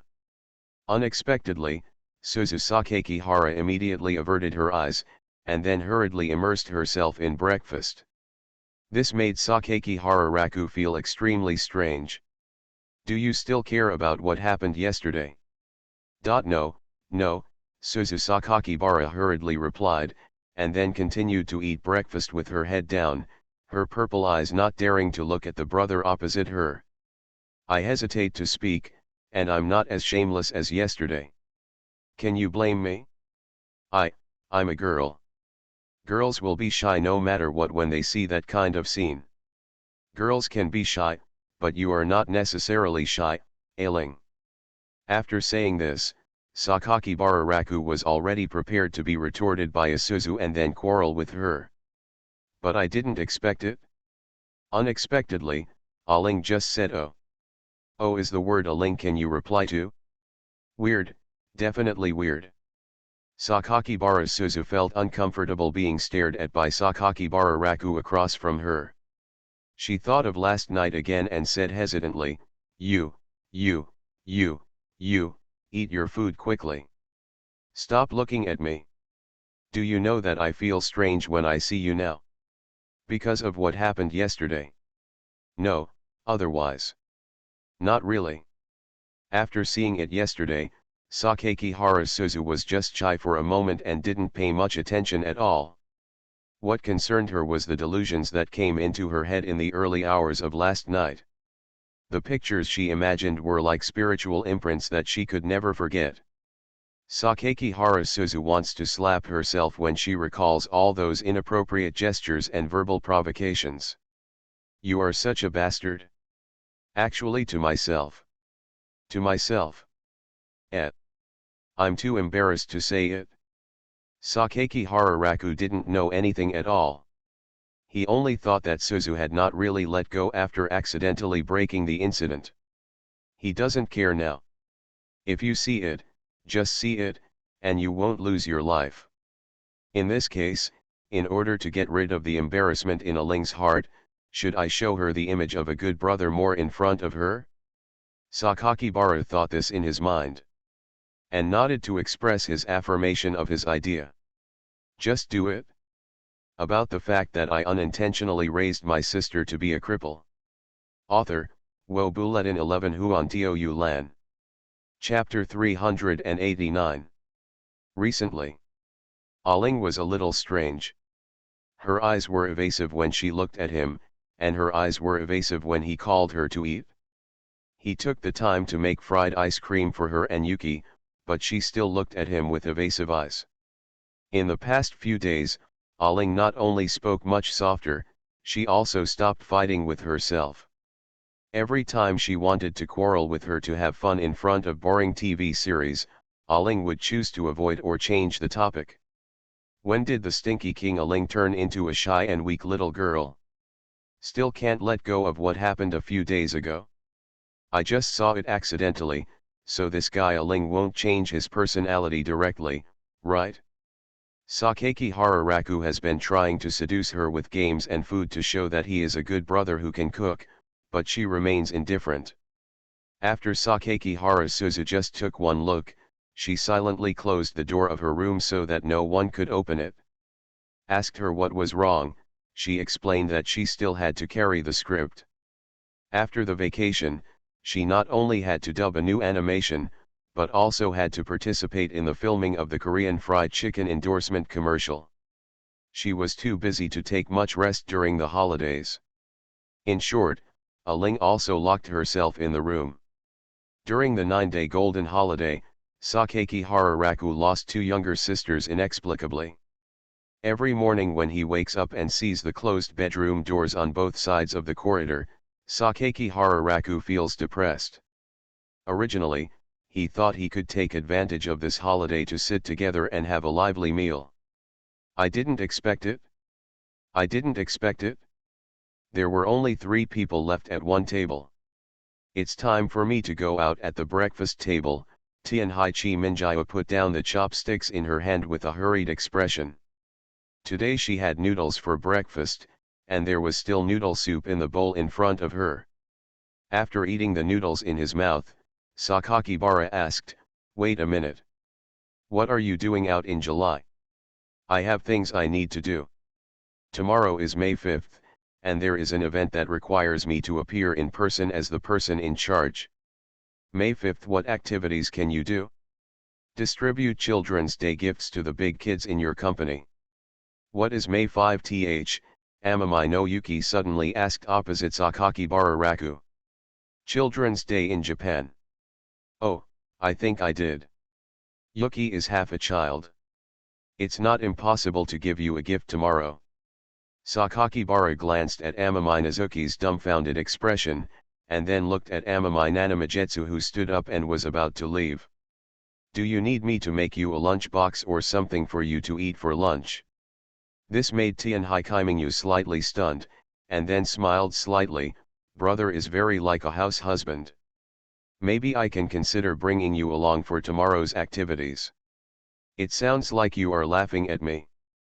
Tianhai Kaimingyu shook her head. The half-smile on her face did not fade away, and her tone was full of interest. "No, I just think someone is a good wife. No need for bento. I will accompany you when I come back from work. Take good care of Shiksu at home and don't let her run around." After saying that, she deliberately came closer and took the initiative to kiss Sakakihara Raku's forehead, leaving a farewell kiss before officially going out. Looking at the tall figure of the girl leaving the living room, Sakakibara dazedly touched his kissed forehead in front of the dining table. Broken. Broken. How can I really become a good wife? July was working hard outside while cooking and taking care of the baby at home. When she left after breakfast, he specifically asked her if she needed a packed lunch. Raku Sakakibara looked at Amami Yuki, who was sitting in front of him and had just finished eating noodles, with black lines in his head. Amami Nazuki noticed Sakakibara Raku's gaze. She raised her head, held the noodle bowl in both hands, pushed it forward, and winked at him. "Ellie, I still want to eat." In the future, I'm afraid that my life will consist of raising my Enkioliuli's children at home every day, right?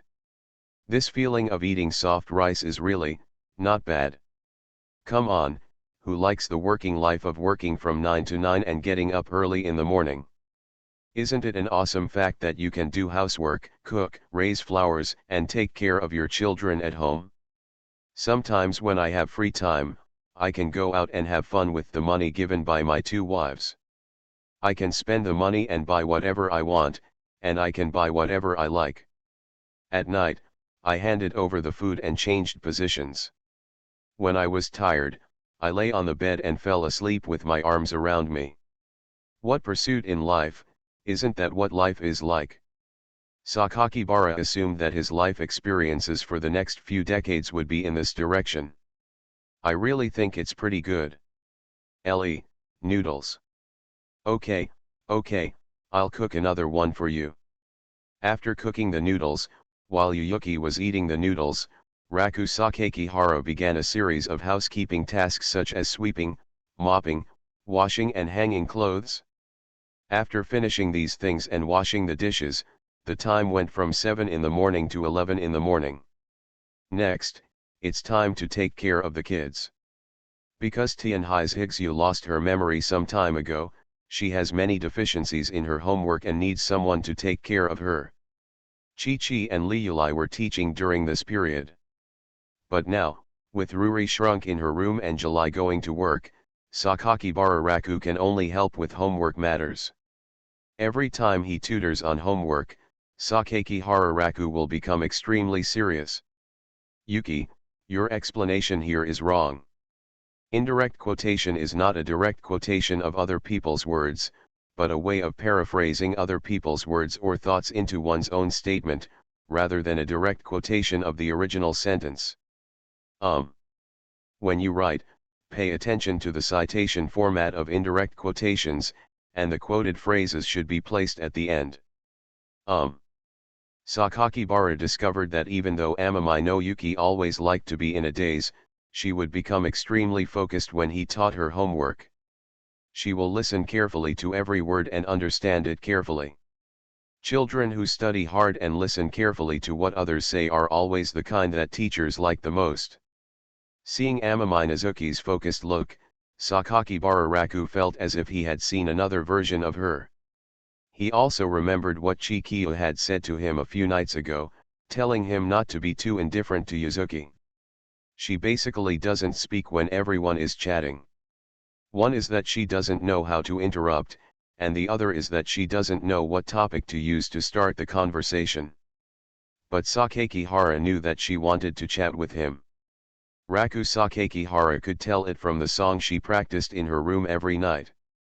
Well, Shiksu forgot about her confession that day and the fact that she played and sang that song to herself. Because of his recent deliberate neglect of her, she has become more cautious in dealing with her relationships, right? Not only did he never get under his bed again, nor did he violate any of the regulations in the Snow Manual, he didn't even dare to come to him again to hug her, and he didn't even take the initiative to ask for fried ice cream. For food these days, Zhigzu only got it when Ling took the initiative to ask for it. Perhaps this girl, who has no emotions, is aware of the fact that she is disliked. She intentionally creates a sense of distance. Sakakibara stopped teaching with the pen in his hand and looked at Minazuki's small face under her long beige hair. She was expressionless but extremely serious. After she finished the questions, Sakakibara checked it for her. After confirming that there was no problem, he asked Minazuki. Yuki, you and Ling went home unexpectedly a few days ago. Was it your idea? Ling said you wanted to go home, and she promised to come back with you. Why do you want to go home suddenly? Because the weather outside is very hot. Because it's fun to be at home. So you came back to stay with me. You also chose that limited edition cake for me. Well, it's for Ellie. Minazuki's eyes didn't waver at all, they were quiet and calm, but why couldn't Sakakihara Raku see what she meant to him? I went home because I felt lonely and wanted to spend time with myself. She bought herself a cake because she felt disgusted by him and wanted to give herself a small gift. This is where the surprise comes from. To be honest, neither Kyo nor Liuli wanted to hurt Zhigzu. So now if Zhigzu has any physical contact with her, hugging or the like, they won't care at all. But what about yourself? If you interact with Zhigzu often, stay with Zhigzu often, and hug her often, let her feel love in you. So can I treat her with the same mentality as I treat a Ling? Although he had persuaded himself countless times in his heart that he regarded Zhigzu as his younger sister, once he truly understood Zhigzu's thoughts on him, it was impossible for him to treat a Ling equally. After all, a bell is a bell and snow is snow. Are you happy? No, I'm just thinking about something. Sakakibara looked at Zayuki, and he was thinking in his mind whether he should explain the situation to Kyo and Liuli, and then keep a certain distance from Zayuki and keep as little contact as possible, just less. Mayuki stopped talking at this time and silently turned her eyes towards Sakakibara Raku to the homework book in front of her. Because of this subtle change in her movements, Sakakibara was distracted from his thoughts and looked at her side face again. Zhigzu's small side face and her lowered head reflected each other, giving her a feeling of being cold in the snow. For no reason, Sakakihara Raku felt as if she felt her own thoughts. Lost. Is this considered a loss? The girl who had been staring blankly at the white clouds in the sky outside the window would also feel such a sense of loss. The Zhigzu I saw at first was really just a small piece of white paper. And the longer she was in contact with her, she seemed to perceive more and more things. She began to know what she liked and what she disliked, and she began to feel happy and happy. When I take her out to eat at McDonald's, she still looks forward to it and feels very happy. Sakakibara Rake still remembered that he wanted to take her out to eat at McDonald's. She took the initiative to hold his hand and kept looking at him. And on the top of a volcano in Hawaii, she wanted to take a photo with herself, the little hand that was slightly tugging on the hem of her clothes. Perhaps. Maybe it's because of Yuki's sad look that moved her to pity, or maybe it's because she didn't keep her promise that she could hug him as she pleased. In short, Sakakihara Raku gave up the idea just now. Yuki, do you still remember the promise I made to you? Well, when you're unhappy, you can find joy and give me a hug. Then you now dash. Tianhai's Zhigzu hugged him without hesitation. In the next moment, Raku Sakakihara could actually feel the fragrance and body temperature of the girl. However, it was precisely because of Yuki's action without hesitation that Sakakibara realized her innocence even more. You must know that it was you who made Yuki sad just now. It was you who had the idea of neglecting her and bullied her. And when she took the initiative to bring up the promise, she hugged herself directly without thinking about any of her faults. This is not just about trust. Instead, rely on everything and give all your trust. Shigyu would not doubt, question or object to what he said to her. In other words, if you say to Shigyu now, you go to a place to stay first, I will come to you later, then no matter how long it takes, Shigyu will wait there obediently. No reason, just because Le said it to her. Sinful. What a sin. Yuki is exactly the same as Xiaoqiu. When he has the purest emotions, he tries his best to believe a big liar. Maybe, I really should be nicer to Shigyu? And this is all within the scope of Kyo-Liulai's understanding. If it's better for duo Shigyu, it doesn't matter. While Sakakibara was thinking this, Minazuki had already buried her head in her chest. She seemed to enjoy being held by myself, so comfortable that she would close her eyes, feeling absolutely safe. At this time, Sakakibara would take the initiative to touch her head, feeling that her state of relying on herself was no different from Kyo and Ruri. They are all weak, pitiful, and in need of care. Well, I'm sorry, Zyuki, because of Kiju's incident recently, I haven't had time to take care of you. Sakakibara gently touched her little head. Tianhai's Higsu lay her hands on his chest, in his spacious and thick arms, and rubbed her little head against his palms that touched her very affectionately. I like the smell of Le. The girl looked very petite under his one-handed embrace. Sakakihara burst into laughter, hugged her body and relied on his own weight, and continued to touch her little head. It's just the smell of washing powder, it doesn't matter whether you like it or not. Le smells great, and Le is also very handsome. Well, I would actually be very happy to be praised like this. Yuki's body looks small and girlish, but in fact it is not light. When she hugs him and acts coquettishly in his arms, Sakakihara Raku can already feel the weight of her body. I love my happy hands. And she seems to really like her hugs and head touches. He squinted his eyes again, and actively complied with his own movements of touching his head. Now if he stretched out his fingers to hook her chin, Sakakihara even felt that she would purr like a cat. Probably because I feel very happy to have such a coquettish and clingy kitten. Sakakihara Raku also had some ideas of wanting to have more contact with her, so that she could rub herself in his arms and act coquettishly. Gradually, my heart was filled with the girl's intimacy, and I was so filled with happiness that I even forgot to do my homework. A few minutes later, Tianhai's Higsu inexplicably sat sideways on his legs.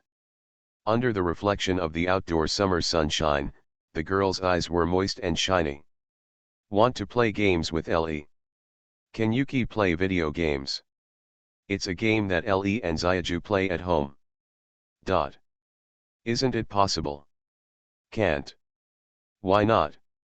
Sakakihara was very embarrassed and coughed twice to explain. Yuki, look, did I tell you to study with Suzu? Suzu would never want to play that kind of game with me, so Yuki can't either. So that's how it is. Sakakihara continued to stroke her little head gently. So, Yuki will learn from Suzuda so that we will not be separated in the future. Good. You are listening to Novels at Bless Up channel. Wish you happiness and luck. Please subscribe to receive new novels. How do you feel about this novel? Please like and leave a comment. About the fact that I unintentionally raised my sister to be a cripple. Author, Wo Bulletin 11 Huan Tou Lan. Chapter 390. Li Yulai said nothing. Aling didn't speak either. The whole day was meaningful except for tutoring with Zyuki, and Sakakibara Raku felt that it was just a waste of time. At 11 o'clock in the night, Raku Sakakibara sneaked into Nanamai's room. When he opened the door and went in, he found her sitting on the bed, still reading a novel. Tianhai Chi Minjiu had just finished taking a bath, and she still wore the low ponytail that she usually wore at home. She was not surprised at all by her arrival. She didn't speak, and Sakakibara didn't take the initiative to speak. He just came to her side in endless silence and climbed into her bed. When Raku Sakakibara lifted Nanamai Minjiu's quilt very familiarly, came to the inside of her bed, and leaned against the pillow on the other side of her bed. She was looking at the book and suddenly said, "Do it later." Looking at her delicate profile, Raku Sakakihara was stunned by these words. Don't want to? That's fine, I'm tired too.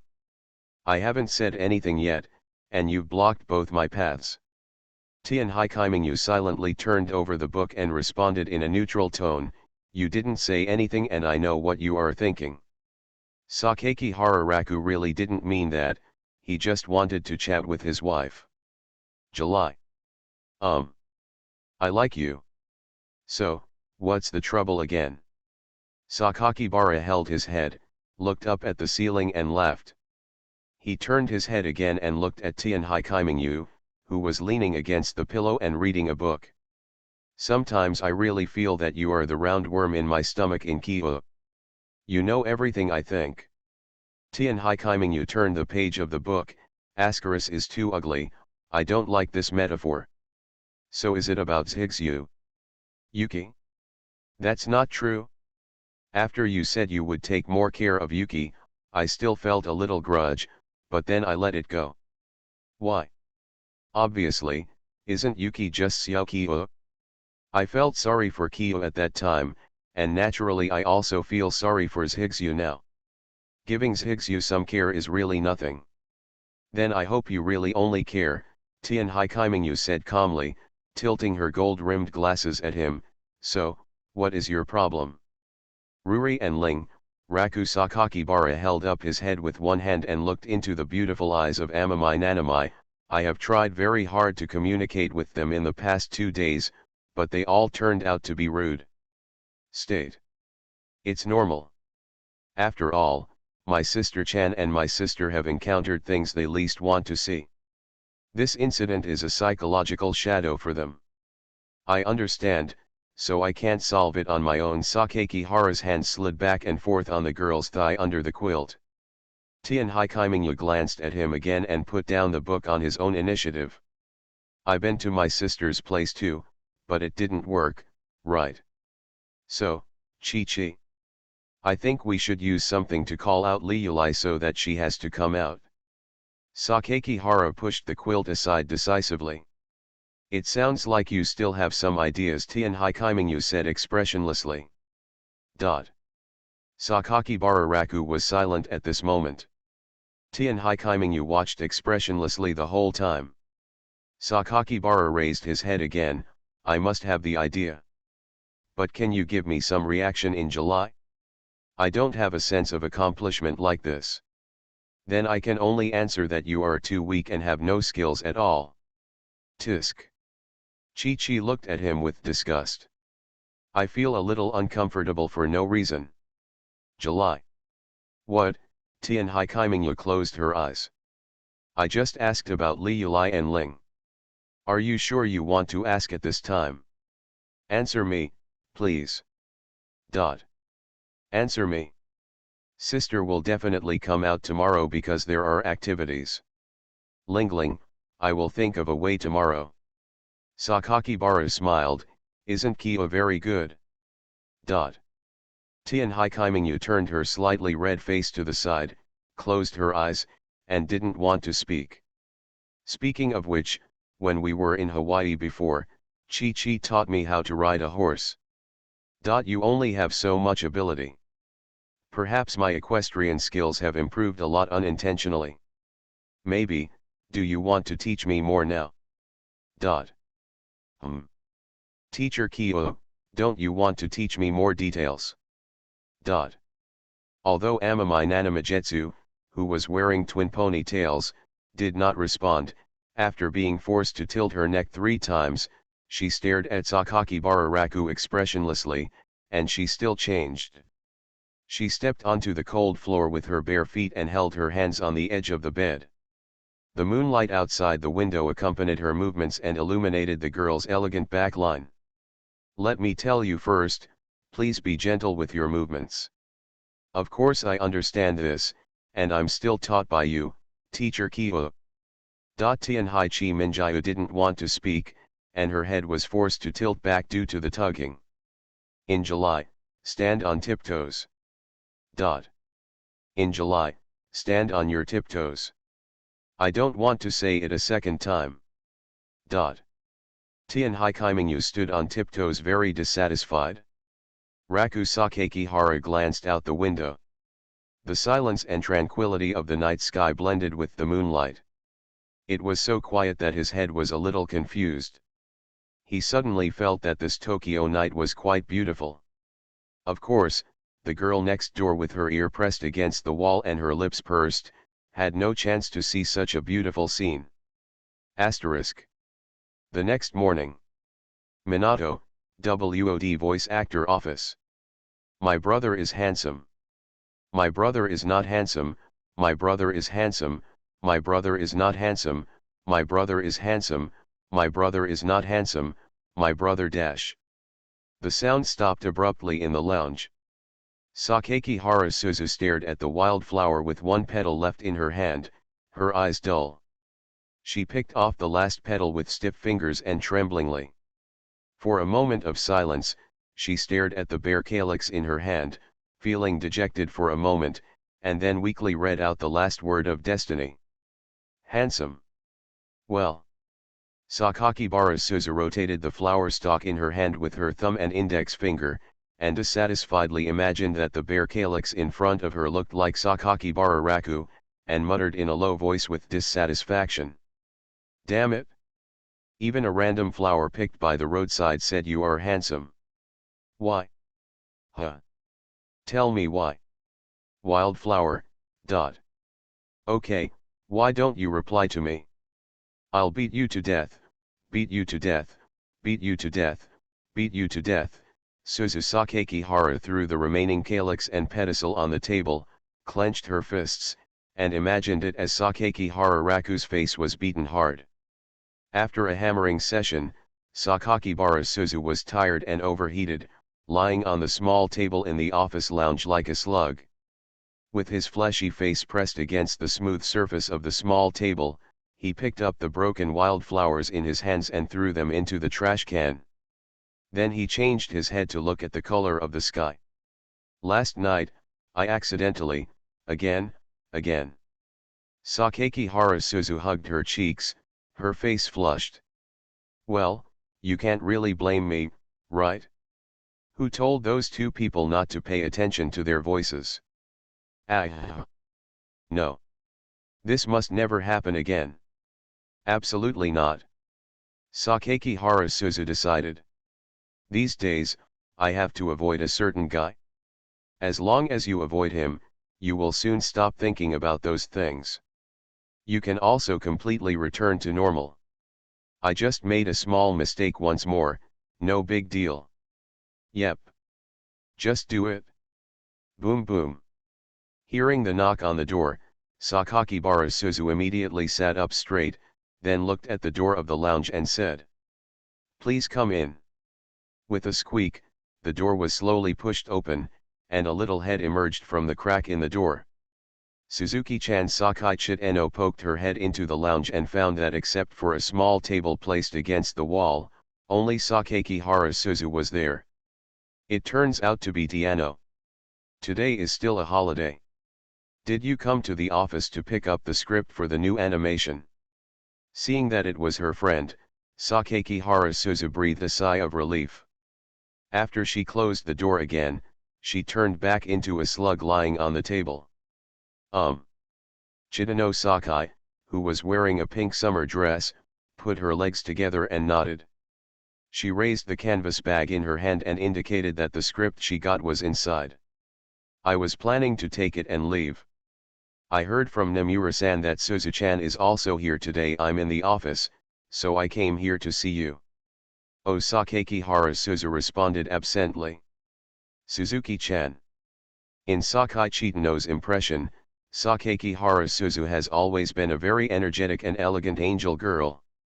The kind that sparkles wherever you go. Although she is a brother controller behind her back, she is really serious at ordinary times, which makes people feel that she works very hard and never misses her lines when working.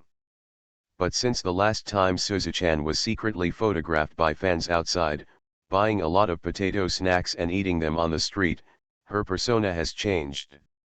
She suddenly changed from angel girl to angel girl who is actually very lazy. Sakai Chitano didn't think it was anything. Suzu-chan is Suzu-chan, and even though she has become a little lazy and a little yucky now, she is still his good friend. My good friend seems a little unhappy today. Suzuki-chan. Sakai Chitano cautiously approached Sakakihara Suzu, pulled out a stool and sat down next to her, looked at the back of her lazy head, and asked in a soft voice. Suzuki-chan, are you unhappy because of the new job Nemura-san helped you take? New job? Sakakibara Suzu spoke weakly, her fingers drawing meaningless circles on the table. She was still thinking about how to face Sakakibara Raku, and she didn't even look at him now. It's just an endorsement for Suzu-chan. Oh, you're talking about a fried chicken commercial. Yes, Kishano Sakai, who was sitting on the chair, put her legs together and nodded obediently. Fried chicken commercial. Speaking of this, Sakakihara Suzu felt very depressed. After all, I am also a cute girl, right? How can you endorse fried chicken? When the commercial is filmed, will it look good to see myself grabbing a big chicken drumstick and gnawing it hard on the subway advertising board? Although inviting herself to endorse their products is a sign of trust, Suzu Sakakihara is even more afraid that her fans will cut out pictures of herself chewing chicken legs and make them into emoticons, which will be infamy for thousands of years. That's right, Sakakibara Suzu replied. She lay on the table and looked at Chitano Sakai, her purple eyes blinking. In addition to picking up the new script, I came to the office today to discuss this matter with Nemura. Thing. Sakai Kishin tried to dissuade her, but her voice was very low. Ling-chan. I think this endorsement is pretty good. Okay. What's good about it? Before Sakakihara Suzu finished speaking, there was another knock on the door. After Sakakihara Suzu asked to come in, she found that the person who pushed open the door was their manager in the office, Nemura. Naimura is in his mid-20s, and because he pays great attention to his wardrobe, he looks like a newcomer who has just entered the industry. Nemura has been taking care of the two of them for several years, and they are very familiar with each other. He was holding documents in his hand, and it seemed that he had packed up his things in the office and was about to leave. I heard that Ling has something to tell me. Yes. Yes, Suzu Sakakibara quickly stood up and raised her hands. Nemura, let me tell you, can you push that fried chicken commercial for me? Naimura, wearing everyday clothes, smiles very nicely. Are you sure? This time I'm asking you to represent barbecue chicken. Suzu Sakakihara was quiet for a moment and asked uncertainly, is that the Korean barbecue chicken? Yes, Shinmura nodded again. I didn't want to take it up at first, but to be honest, barbecue chicken's influence is not small. This seems to be the industry leader in their home country, right? Nemura held the document in his hand and said again. Barbecue chicken is developing well in Osaka now. There are many family restaurants in Japan, so there are basically no specialized fried chicken restaurants. Korean fried chicken is also a very new thing for us. The honey fried chicken they make, the chicken is indeed good. Now their policy is to expand the market in Tokyo, and the first chain store will be opened in Akihabara, so they want to ask people related to Akihabara to speak for them. Sakakihara Suzu hesitated for a moment and tried to ask, then why did you invite me? In addition to being a voice actor, Suzu is also an idol singer. Although there are few idol-related activities, as a voice actor, Suzu needs to understand the popularity you accumulated with Hidakeiho. Not to mention this season, wasn't Suzu invited to audition for Shinaru Kenshin, Zombie 99, Brave Herkuru, and Dark Gathering in July? Nemura spoke very seriously and nodded frequently. and the reason why the agency hasn't actively promoted you to become an idol now is because your qualifications are still young. But endorsements are not the same thing. Endorsements can further increase your popularity and exposure. Expand influence and fan base. Second, after you have your first endorsement for Ling, you will have more opportunities to participate in advertising, promotional activities, and special performances. If the advertising endorsement is good and the sales of fried chicken are amazing, then Ling can think about it. Will there be beverage, non-staple food, and snack companies coming to you next? What Zinken said makes sense. Moreover, barbecue chicken has a good reputation in Osaka. She had heard about it when she was hanging out on Twitter. Then just agree, it's an endorsement anyway. It's also fun to see myself in a TV commercial. Okay, I agree. Nomura. She smiled and nodded, as long as Suzu understands, you are currently the most popular newcomer and you are not really a newcomer at all. You have to work harder for your career. That is. Just what? Is there any fried chicken for endorsing this advertisement? Then Nomura talked to Sakai Kateno about her affairs, while Sakakihara Suzu was listening. What did Tian say? The strength is not weak, and the voice is very cute. It is especially suitable for some fans with little Lolita. There were several jobs last quarter as well. It's just that her voice is too recognizable, her vocal lines are too few, her limitations are too great, and she still needs to work hard, so in the voice acting circle she can only be said to have achieved a small amount, not bad. Sakakihara Suzu thought that Nomura and Tiano would leave and go home after chatting, because today was originally a holiday. But unexpectedly, Zinken glanced at his phone halfway and signaled that the two of them had something to do and not to leave yet. Ahem. Nomura looked at the phone carefully, put it away, and specifically reminded Sakakihara Suzu and Sakai Chitano to look at him together, and said with a smile, I'm sorry, you two, we also have work tomorrow. No, Senkan, tomorrow is a holiday. It's also Children's Day. Why do you suddenly have a job? Chisano Sakai asked curiously. Naimura put his hands in front of him and expressed his regret to the two girls. Tanaka told me, and also said that I will give you 4 times your salary tomorrow and go to an event together. The organizer is very generous and there are a lot of activity fee. Tanaka is the producer at WOD office. Producers are responsible for planning and promoting voice actors' works and projects in voice actors' offices.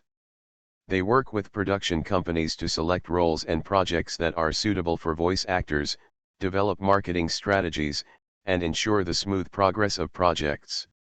Normally, Tanaka would send event arrangements to Shinmura, and then Shinmura would inform his voice actors. Just the two of us? Why so sudden? Sakakihara Suzu didn't want to complain. It was normal for voice actors to have activities during the holidays. There is a high probability that they will go to any animation promotion or comic expo, as long as it is an offline event. But this time it was too sudden, it would have been arranged in advance.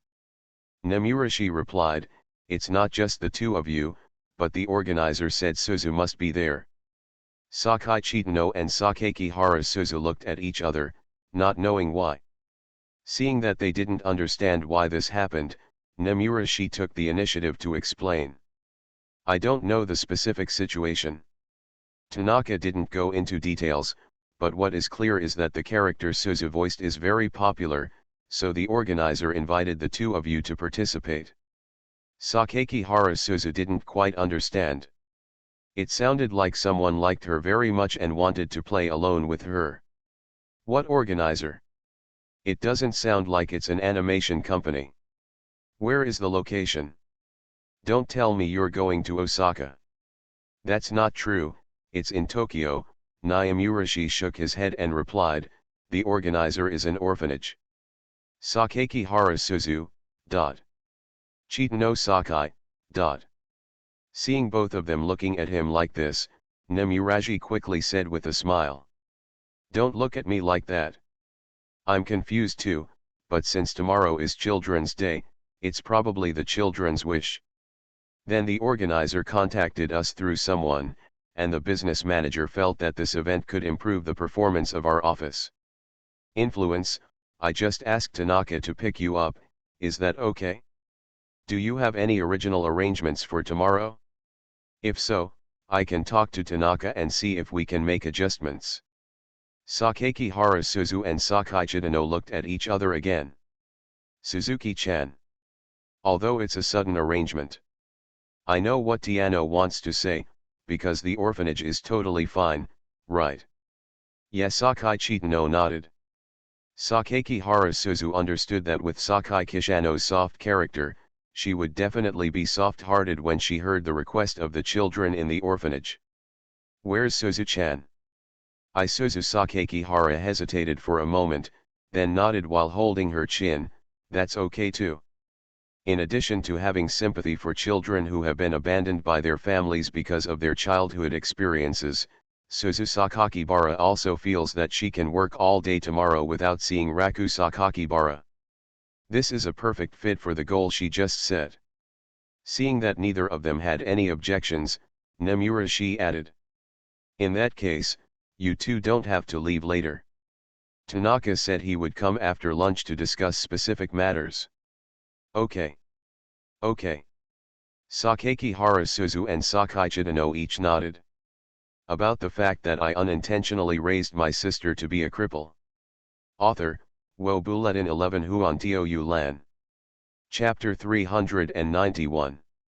Sakakibara held his face up and looked at the other side of the pillow, staring at the scene in front of him. The girl slept peacefully next to her, her bare shoulders exposed, and her slender arms lightly covered by a thin quilt. If you look at it from Sakakibara Raku's perspective, you will find that she is so close that the girl's neck is so long in front of you.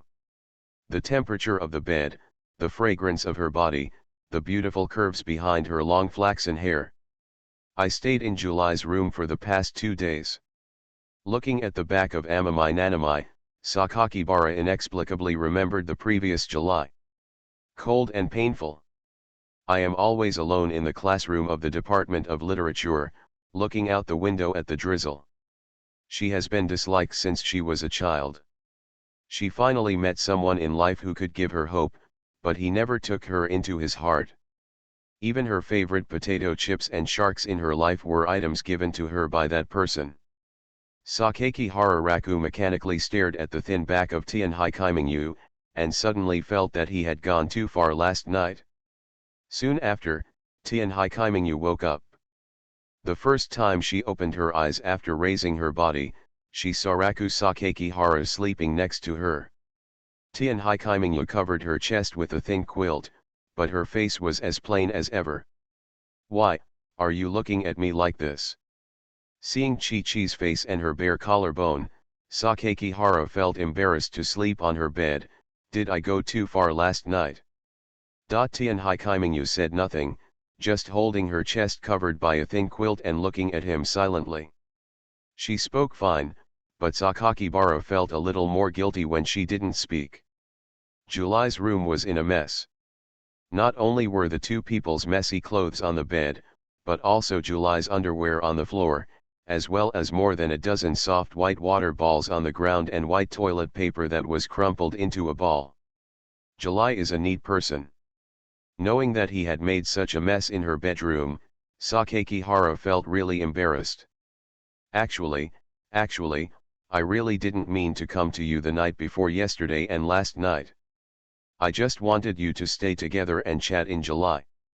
Tian Haikimingyu covered her chest and said coldly to him, then we chatted and went to bed, right? It's still 2 days in a row. Tian Haikimingyu closed her eyes in the early morning light. There was a vague and non-existent vitality on her exquisite facial features. I just want to do it. Where did I get so many excuses? I don't know who pulled it these 2 nights. I asked for one last time, but every time I said it for the last time, I just kept asking. Is this what you meant by not having that aspect? The morning of May 5th was very quiet, so these words echoed in Sakaki Hararaku's ears several times as if with special effects. This made him a little embarrassed. Some didn't know how to answer, so he turned away and didn't dare to go. Look at July's eyes as bright as the sky. Sakaki Hararaku must admit that sometimes thoughts and actions are not unified. When he came here, he really just wanted to chat with Chi-Chi, but every time he saw Chi-Chi's naked legs in the bedroom, he couldn't help but want to touch them. As I touched it, the direction naturally became strange. Ahem. I'm young and energetic. Isn't that normal? Normal? Going from 11 o'clock to 3 o'clock in the morning for 2 consecutive nights is what you call normal. Tian Haikimingyu paid no attention to his embarrassment, just covered her chest and continued to stare at him. Sakakibara realized at this time that Chi-Chi was really angry. When playing games together, let her take the initiative and let her stand on tiptoe. Chi-Chi felt tired and needed to rest, but he was not willing to do so, so he continued to do push-ups while she was resting. He also asked her to practice squats by herself in that commanding tone. My wife is a nice person, but she didn't want to say anything at the time. But there is something called Chiuho settling accounts. After calming down, Sakakibara knew that he was going to suffer. But anyway, apologize first. Sakakibara took the initiative to hold Nanami's arm and shook it, and said with a smile, Kyo, don't be angry. Actually, I have been really bored these past 2 days. Ling and Liulai locked themselves up and didn't want to we meet, Yuki, and I definitely can't go at night, so why don't I just come to see you? It sounds like I'm your backup choice. Nanami glanced at Raku Sakakibara with disgust. Take your claws away first. Absolutely not that way. Sakakibara quickly let go of her. If Master Kyo has any instructions, please feel free to give them today. I will definitely serve you, Master Kyo, comfortably. Tian Haikimingyu has already seen how shameless this guy is, but he didn't expect that he would be so shameless even when he apologized to himself. Come here and slap your back. Okay, Lord Kyo. Sakakibara leaned over. Probably because the past 2 days have been too long, Sakakihara noticed that Kyo's shoulders were a little hard. It would never have been like this before. Have you been too tired recently in July? It's not because of someone. I'm talking about work matters. It looks like I'm going to attend some event in July today. Right, it's obviously a holiday. Tian Haikimingyu closed her eyes and enjoyed his massage, and replied. Things at the foundation are indeed very busy. But today is different. I'm here to receive thanks. Getting thanks, Sakakihara put his head on her shoulder and looked at the girl's side face with her eyes closed. What does this mean? My sister and I funded an orphanage before. Sakakihara Raku had never heard of this matter at all, so he did not reply immediately. He was quiet for a while, then squeezed Kyo's shoulders and said to her back. As expected, Chi-Chi still cares about her childhood self. Tian Haikimingyu did not reply to his words, but said to herself.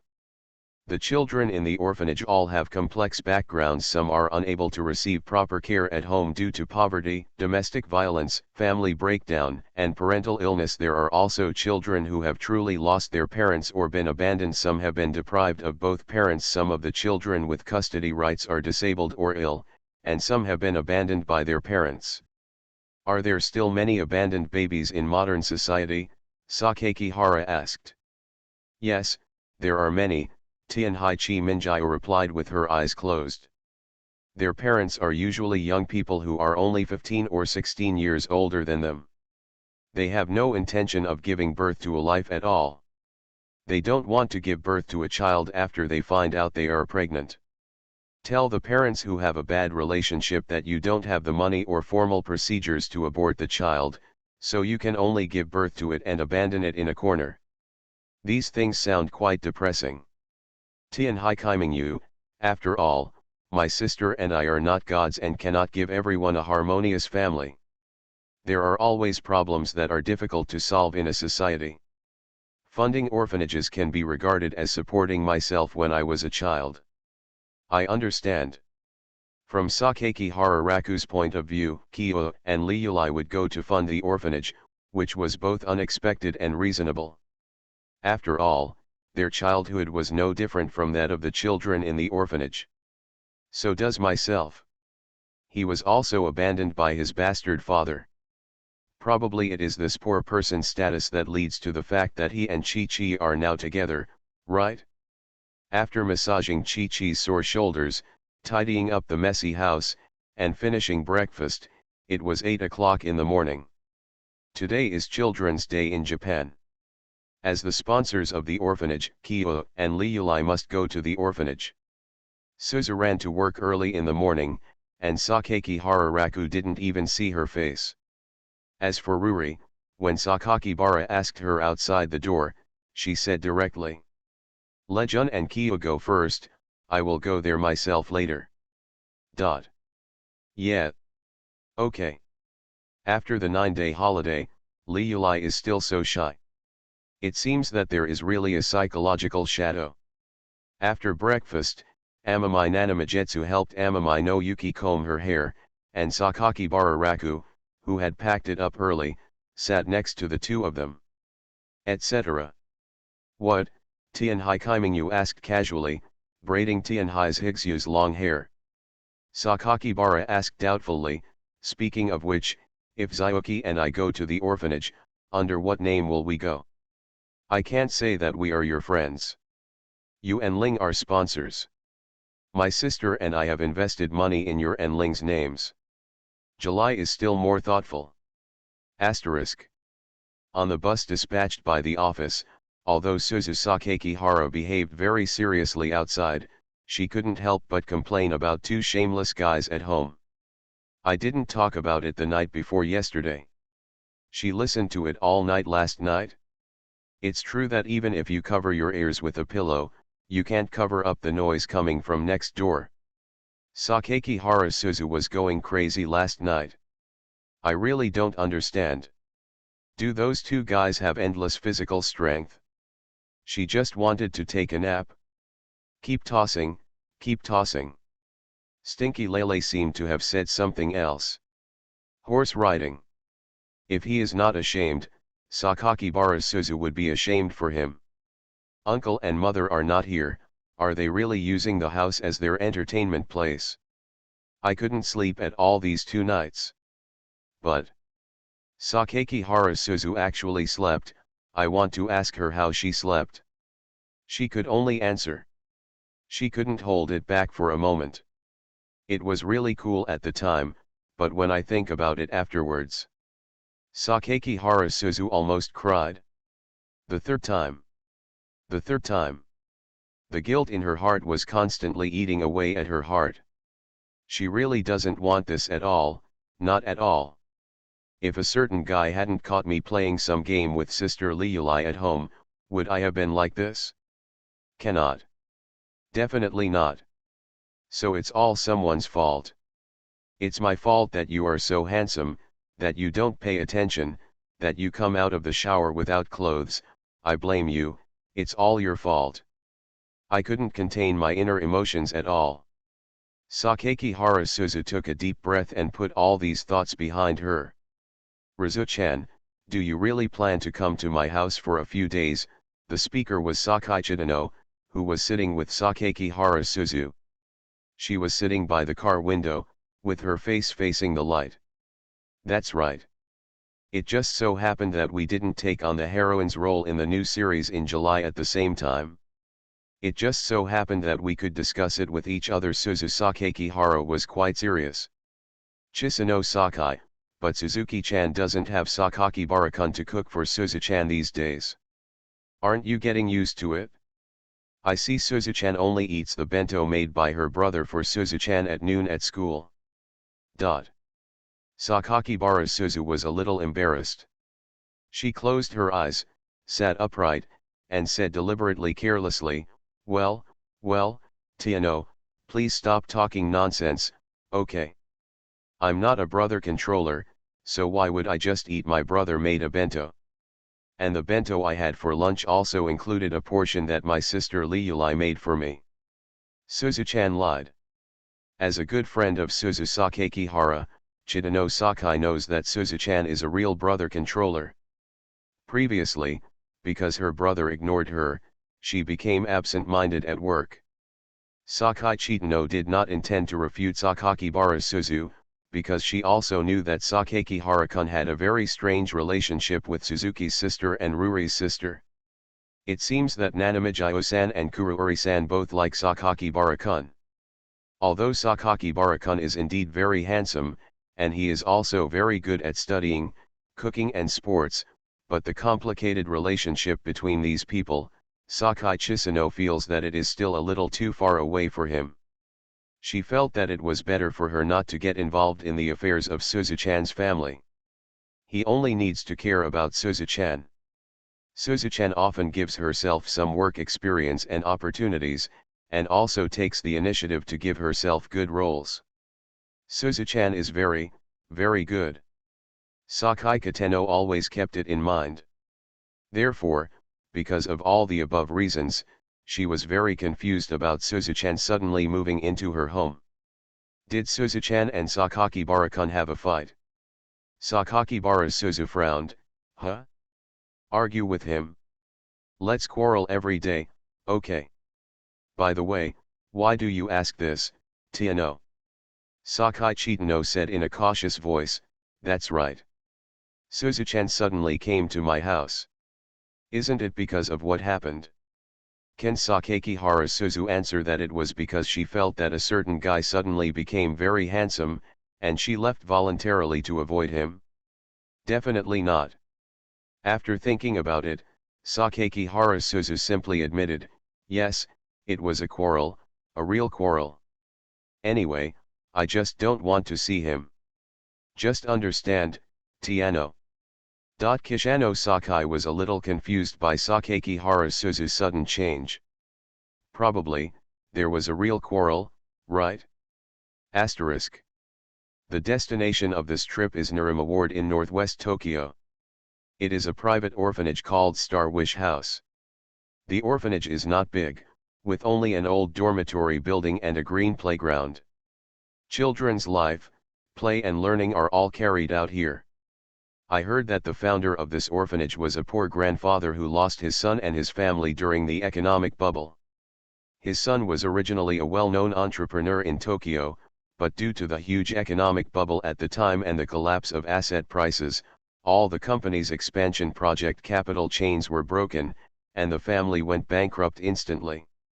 From an entrepreneur, he directly became a debtor. As a family that once had a prosperous life, they suddenly lost their social status and face. They cannot accept the status quo. And because the bubble burst at that time had a profound impact on society, people's hopes and future prospects were deprived, and helplessness and despair permeated the entire society. Fueled by this trend, one family chose to jump into Tokyo Bay. Only an old man and a girl who is in the first grade of high school are left at home. The girl's name is Matsuda Siwin. The girl dropped out of school, started working, and soon founded the orphanage with her grandfather. This is where the name of the orphanage, Wish Star Home, comes from. Grandpa has passed away due to illness, and the current director of the orphanage is Matsuda Siwin. There are currently 65 children in the orphanage. Sakakihara Suzu heard the producer Tanaka-san talk about the general background of the orphanage in the office yesterday afternoon. As for why such an orphanage, which seems to have little strength, would invite people from the voice acting agency to participate in their children's day. What Tanaka-san said is, isn't it a good thing to help a group of children who have a vision for our industry realize their dream of meeting voice actors? It's beautifully said. But Sakakihara Suzu felt that there was something fishy in it, and she felt as if someone was pulling the strings behind her back. The bus drove into the suburbs and arrived at the Wish Star House. Sakakihara Suzu got out of the car with her colleagues in the office and saw the orphanage in front of her. It looks like a spacious and simple Western-style building, surrounded by carefully maintained gardens.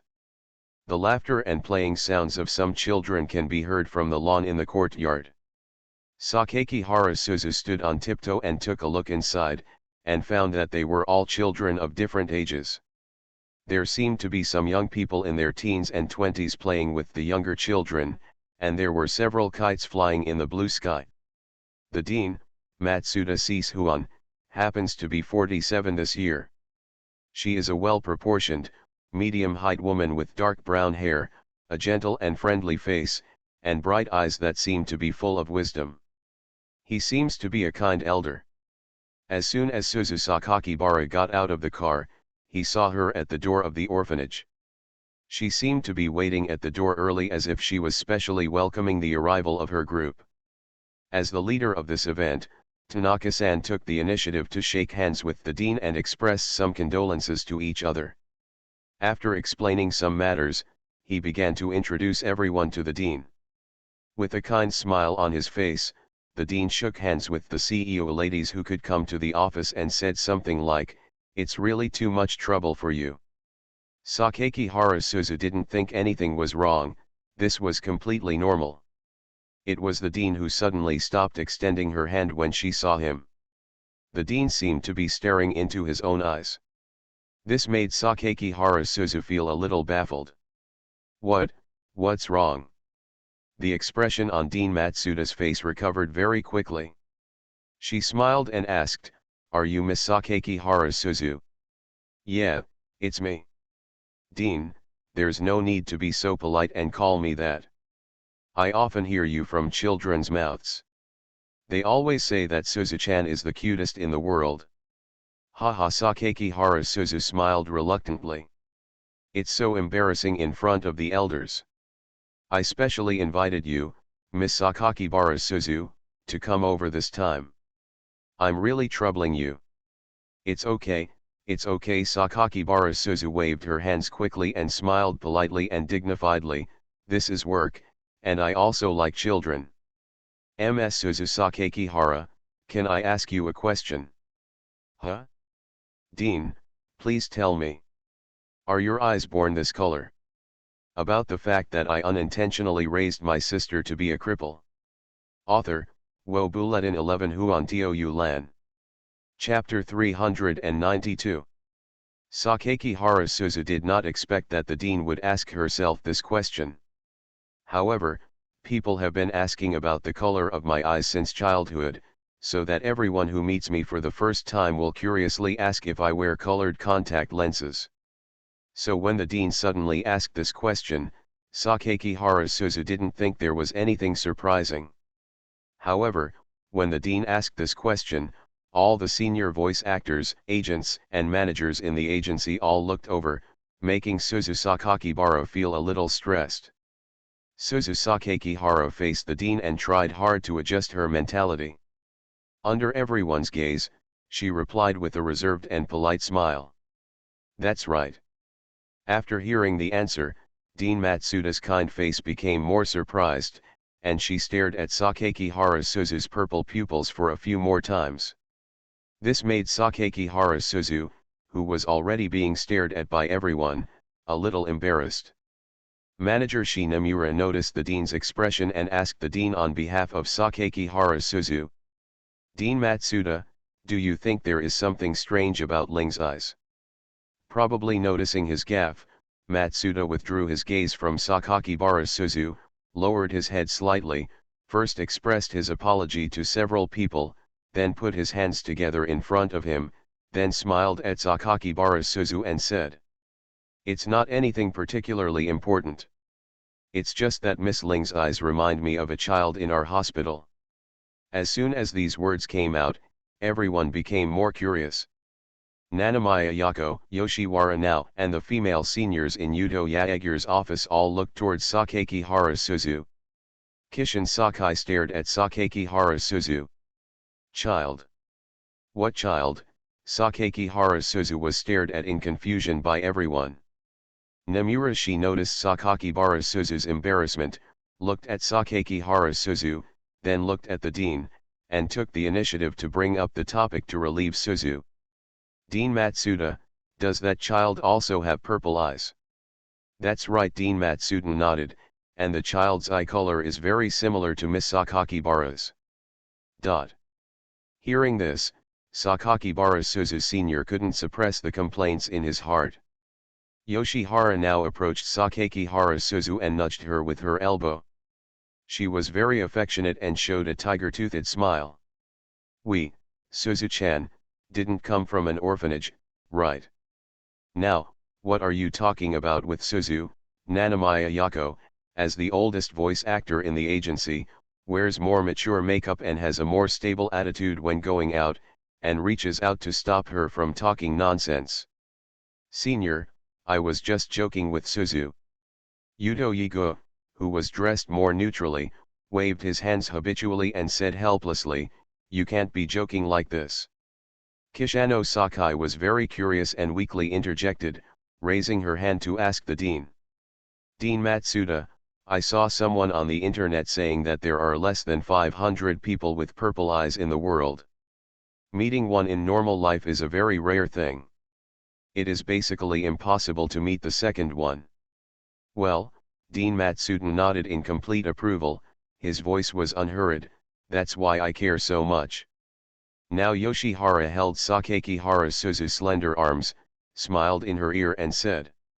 I'm serious, Ling, do you want to get to know that kid? Meet him as a sister or something. It's rare to see someone with the same eye color as you. Oh, no, I've never seen your eyes have the same color as Ling. People. Sakakibara Suzu smelled the perfume on her senior's body. Senior, what kind of sister do you think you are? I'm not very familiar with her. Hey, what you said is wrong.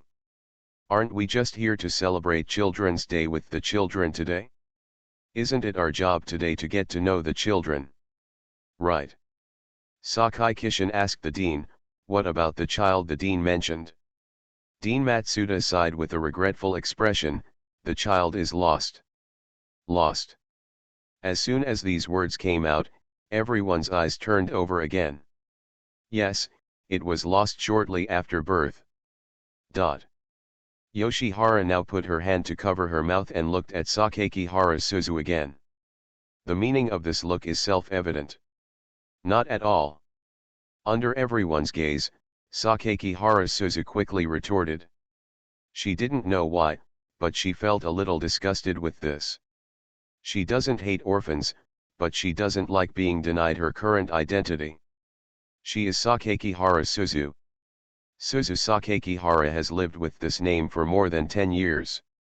My mother is Miwa Sakakibara and my brother is Raku Sakakibara, so they are not orphans.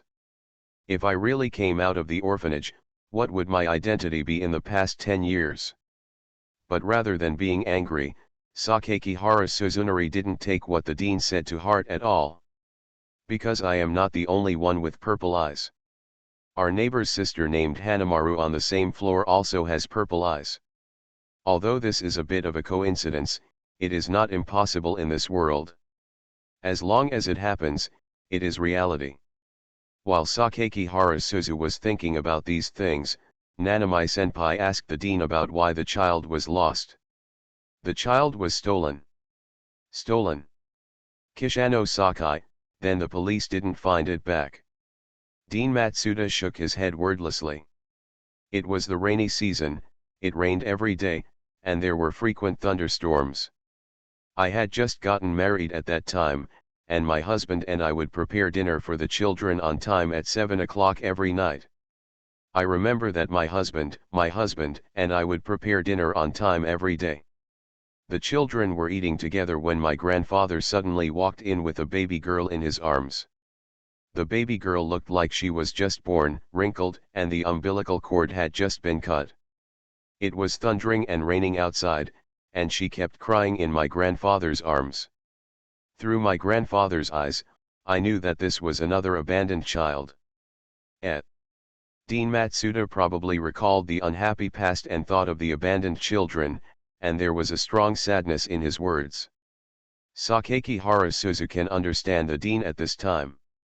As the director of an orphanage, I have seen so many abandoned children in my life. They either have some congenital disease or some congenital organ loss. They are alone from birth and can always only envy what others have. After taking over the child from Grandpa, my husband and I stopped eating, found new swaddling clothes for the child, fed her some milk powder with warm water, and then performed a physical examination on her. Fortunately, apart from being a little weak, she is a very healthy and beautiful baby girl. The head is quite big, the hands are quite strong, and the eyes are a pair of pure and beautiful purple that I have never seen before. Dean Matsuda gestured with his hand to show the size of the baby girl in his arms. After putting his hand down, he looked into Sakakihara Suzu's eyes and laughed. After the child entered the orphanage, she was the youngest child in our family at that time. The children took good care of her and regarded her as their sister. I remember that the child was really good at eating. She had to feed more than 20 people a day. Second rate. Then she was stolen away by a thief on the third day.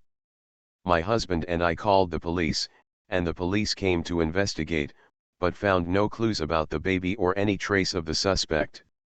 The case was delayed again and again, and gradually turned into a mystery that remains unsolved.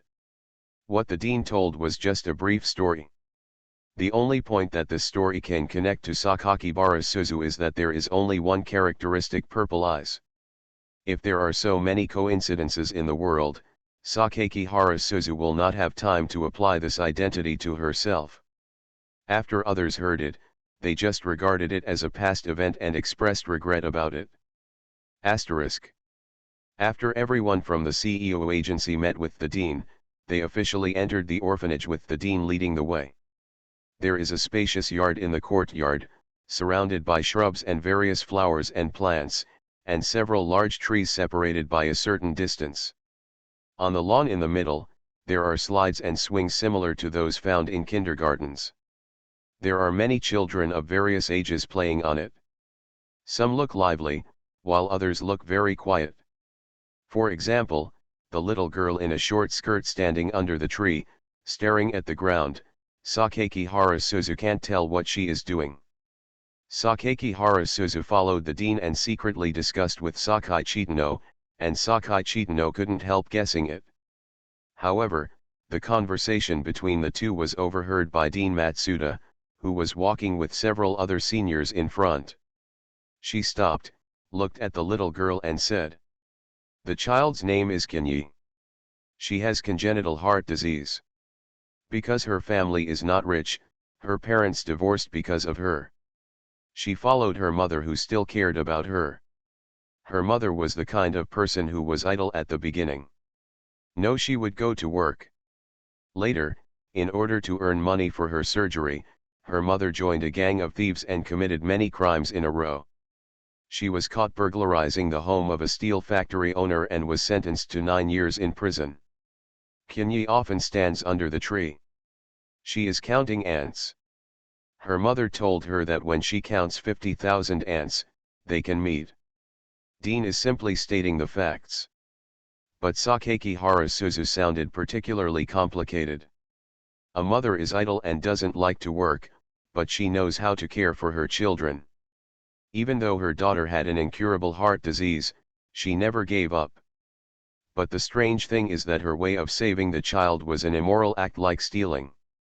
This made Suzu Sakakihara feel that this mother was both bad and not so bad. Sakai Chitano asked, "Then Dean, is Kai-chan still suffering from heart disease?" "Yes," Dean Matsuda replied in a kind voice, "she will have surgery soon, and she is still taking medicine to relieve heart pressure every day." "Yoshihara, now, what about the surgery fee? The cost of surgery for congenital heart disease should be quite large, right? Of course the orphanage can only pay for it, and her mother can't afford it at all." "Kishano Sakai, is every child like this?" "Yes." Sakakihara Suzu, "But director, there shouldn't be that much money in the orphanage, right? What should we do at this time?" "Ask for help," Dean Matsuda said, staring at the little girl counting ants under the shade of a tree. Medical organizations, charities, go to the streets to ask for donations, and go to the government to apply for financial support. As long as they can get money, they must be shameless. Go and give it a try.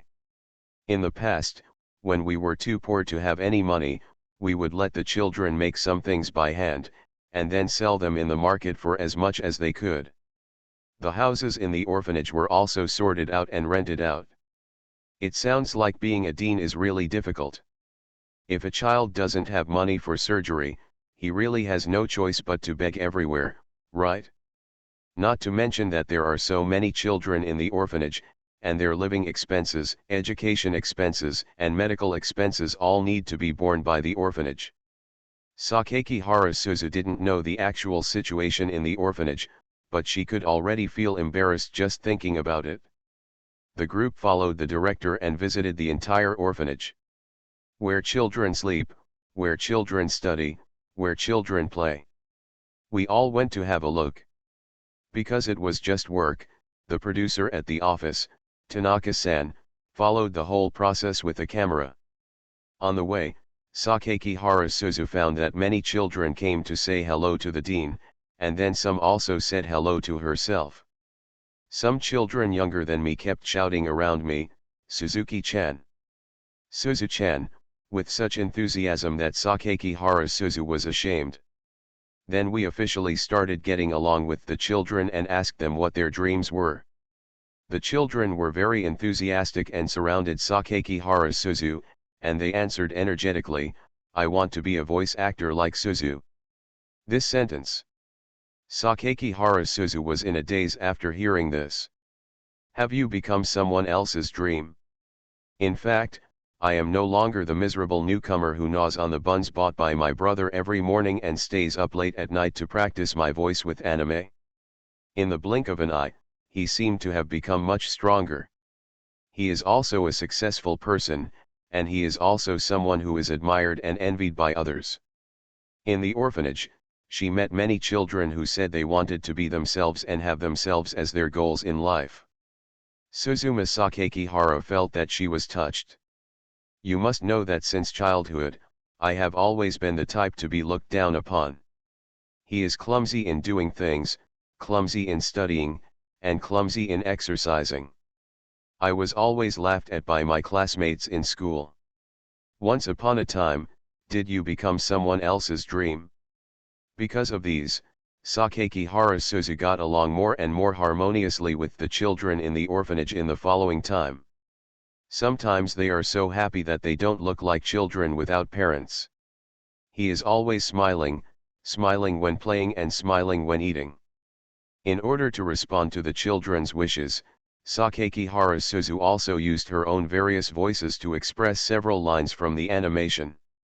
There were just a few little boys who innocently said they wanted to hear Hidekaho confess to the male protagonist in the anime, which made Suzu Sakakihara have to question whether today's children are too precocious. But it is certain that these children really like voice actors. There are indeed a few junior high school girls asking themselves how to practice their voices. Today is Children's Day.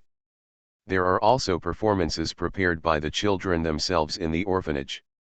Sakakihara Suzu and the voice actors from the agency watched one by one. After the performance, they played a chasing game with the children. One of them acted as a ghost, chasing other children and trying to catch them.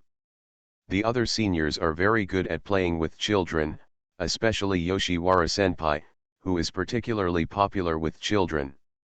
Tiano is a bit clumsy. When he was a ghost, he saw children who were not hiding in plain sight and was too embarrassed to expose them. In fact, by the second half, Sakakihara Suzu felt that this was no longer work and everyone was having fun. At least Sakakihara Suzu never thought that one day she would actually be able to play hide-and-seek and ghost games. Playing hide-and-seek with Raku Sakakibara was the most boring thing in the past. He could always guess where he was hiding. Ghost hunting game even more. You can't catch him as a ghost, and you can't run away from him as a ghost. He is better as an older brother. He is stable and reliable. You can go to him for anything you want to do. If you want to eat snacks, you can ask him to carry you to Kunta to buy them. Every time she was on his back, Sakakibara Suzu felt very powerful. Also, she was particularly happy that someone would always pass delicious food to herself on his back. My brother carries me and brings me food. Very nice. Wrong. What do you want him to do? I agreed not to think about him for the next few days. Sakakihara Suzu lamented her childhood, recalling the past scenes and how someone looked now, and her face turned red again. She patted her cheek, washed her hands from the bathroom, and walked out. This is the first floor of the main building of the orphanage, and the director's office is also here. On the wall of the corridor is the history of Star Wish Orphanage. There are photos hanging on it, starting from the group photo of Senior Dean Matsuda and Dean Matsuda, to a dozen group photos taken this year. Every kid who ever lived here is on it. Sakakihara Suzu held her chin and carefully searched the photos for the children she just met today. Every time she recognized one and read out the other person's name, she would feel a little happy. Until Sakakihara Suzu saw a small photo hanging in the lower right corner of the photo wall. Of all the photos, this one is not a group photo. In the photo is the recently married Matsuda couple. In the hands of young Dean Matsuda, there was an infant child. She was obviously just born and was so small that she couldn't even drink much milk powder. But Suzu Sakakihara still felt that she was looking straight at him with those colorful purple eyes. Shot. Even though the photo is slightly yellowed due to age, the purple pupils that look like stars are still bright and shiny. Sakakihara Suzu was fascinated by it without even realizing it. Why does this child look so much like a Linky when he was a child? This sudden and familiar voice startled Sakakihara Suzu, who was frowning deeply in the photo. She quickly turned around and immediately saw someone who shouldn't be here. Raku Sakakibara, who was wearing a casual summer outfit, touched his chin and was looking carefully at the old photos on the wall. Seeing that extremely familiar face, Sakakihara Suzu was stunned for a moment, and then questioned loudly, "Why are you here?" "Why can't I be here?" Sakakihara replied casually. He was obviously more concerned about the baby in the photo on the wall and stared at her for a long time. "Really, it looks very similar." You are listening to Novels at Bless Up channel. Wish you happiness and luck. Please subscribe to receive new novels. How do you feel about this novel? Please like and leave a comment. About the fact that I unintentionally raised my sister to be a cripple. Author, Wo Buletin 11 Huan Tou Lan. Chapter 393. What does it mean? What does similarity mean? Sakakibara Suzu didn't quite understand, but she knew that her heart felt a little more volatile because of Sakakibara Raku's words. She remembered the story she heard the dean tell at the door just now. A story about a baby girl with the same eye color as herself who was taken away shortly after she was born. Haha, although Sakakihara Suzu would not associate the child mentioned by the dean with herself just because of the color of his eyes, she would not give up her identity that she has lived for more than 10 years because of an unconfirmed guess. Abandon. But in my heart, they will more or less care about what the dean has said. Not only because the child had purple eyes, but more importantly, Suzu Sakakihara recalled the fact that her father suddenly disappeared. Although that guy was a very badass when he was a kid, often blaming himself and his brother for his incompetence. But he has never shown the idea of giving up on the 3 people in his family. So why did the bastard dad disappear suddenly? Sakakihara Suzu didn't know. Neither my brother nor my mother know. Growing up, Sakakihara Suzu blamed this problem on her father, who was such a jerk.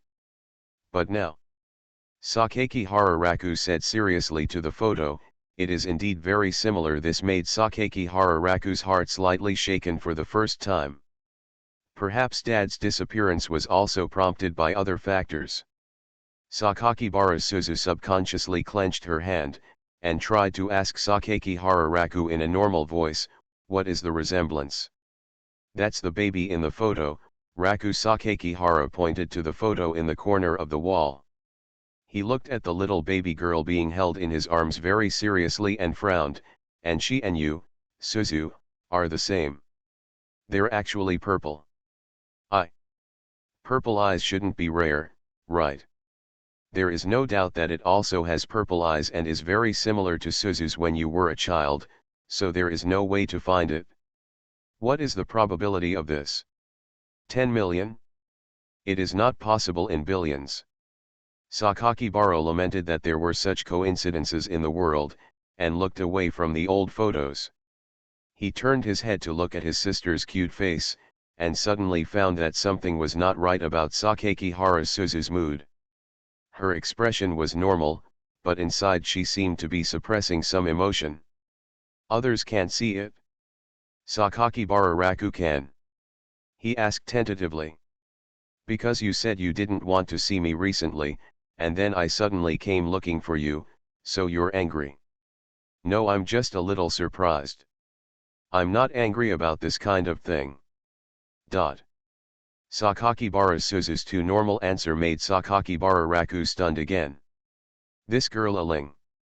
She has been lively and active since she was a child. She also has a positive and cheerful attitude towards everything. I like to laugh and trouble others. He is one of the most troublesome, yet very cute children in the world. And when she treats herself, she either complains or refutes. Sakakibara Suzu's serious tone actually made Sakakibara Raku feel a little uneasy.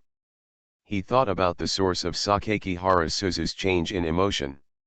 He suddenly noticed the old and yellowed photo just now, looked at the baby girl in the photo, and then looked at Sakakihara Suzu. Ailing, don't you think you are the person in this photo, right? Although you are indeed very similar, I can guarantee that you are my biological sister, Ailing. Why didn't I watch you be born? When you came out of the nursing room, you were the first person I hugged. Raku Sakakihara relaxed the atmosphere with a half-joking tone. Because in his opinion, it was really wrong for Ailing to doubt her identity just for a photo. And this orphanage is in Tokyo. Ailing was born on Shikoku Island, half of Japan away. No matter how you think about it, it's impossible. Sakakihara Suzu noticed her brother's thoughts, and of course she was unwilling to admit that her current identity had suddenly changed. I don't want to change from a person with a family and a brother to an orphan with nothing in the blink of an eye. In her heart, she was also trying her best to deny the wavering she had just experienced. Yes, I hugged me back then. Although I was only 2 years old at that time, and although I still forget things about my childhood, no matter how I think about it, I will never hold me in my arms when I was a child. Facts are forgotten, right? When Sakakibara Suzu said this, her eyes did not look at Sakakibara Raku, but her eyes were wandering. Nature. Sensing the change in his sister's mood, Sakakibara nodded immediately and steadied her with a calm voice, don't you know that too, Suzu? Even though I had always had a problem with forgetting things when I was a child, you were the only one who never forgot me. Grandma, don't you know? They say I can forget everything, even my mother's name, but I can only remember you. Fact. It's all true. Sakakihara Suzu really felt that she shouldn't be wavered so easily. Throwing all the thoughts that had just occurred to her mind, Sakakibara Suzuki asked Sakakibara Raku with a small face. Then you said just now that I'm very similar to that kid, did you mean that on purpose? No, I really think that child is similar to you. Sakakihara Suzu didn't know how to speak. After struggling in silence for a while, she decided not to think about it. The child in the photo had no other evidence to prove that he was not Sakakibara Suzu except that he had purple eyes and looked very similar to me when he was a child. That's right. The purple eyes and appearance are all coincidentally similar, it's just a coincidence within a coincidence. Push these thoughts out of your head. Sakakibara Suzu focused her attention on Sakakibara Raku's face again. As soon as she saw him, Sakakibara Suzu realized that her old habit had returned, and her face couldn't stop turning red. From Sakakibara Raku's perspective, Suzu's blushing appearance was a common occurrence in the past few days. He sighed and said, "Ailing, you really don't have to worry about what you saw that day, it's all trivial." Sakakibara Suzu became angry when she talked about this, and her fleshy face was filled with anger. "It's not up to you to decide whether this damn guy is a trivial matter or not. What to say about that matter? Both sides are at fault." Raku Sakakibara knew that he shouldn't play games with Ruri in a public place like the living room, and Suzu probably knew that she had done bad things out of kindness. Aling blushed like this, and he was a little embarrassed. Ahem. After coughing twice on purpose, Sakakibara smiled and said proactively, "How about you forget what happened that day, Suzu? You bastard. How could you forget something like this?" The reason why Sakakibara Suzu blushed was not just what happened that day, but also because she had been. Anyway, Sakakibara Suzu felt that she had no face to see him. "One of the reasons why I came here to work so actively today was to avoid Sakakibara Raku. But this guy actually ran over. What does this mean?" Sakakibara Raku found that Sakakibara Suzu did not dare to look at him and turned her face away. He understood what Suzu was thinking and took the initiative to say with a smile, "Ailing, aren't I worried about you?" "Worried? What are you worried about?" Sakakibara Suzu didn't dare to look at him at all. Stinky Lele always likes to laugh. Laughing is normal and nothing. But at this time, his smile would have a hazy filter in Sakakibara Suzu's eyes. This always reminded her of the lele she had served as a side dish at night. "No. Really cannot. Ah." Thinking of those shameful scenes, Sakakibara Suzu felt like she was going crazy just because Sakakibara appeared here. "What are you still worried about? Aling, you have been shutting yourself in your room for several days. You won't open the door and you don't want to talk. I sent you a message but you didn't respond. I thought your state would be over in one day. But now this situation has been going on for 3 days, don't I just want to talk openly with you? So you chased him to the orphanage. Roughly the same. Damn, why? Why is this guy so handsome? She looks so pretty when she smiles." Sakakibara Suzu quickly suppressed the delusions that naturally emerged in her mind. "What about Sister Liuli? Isn't her condition more serious than mine? Luli is also in the orphanage and is staying with the children now. Of course, she still doesn't want to see me or you or Zhigzu.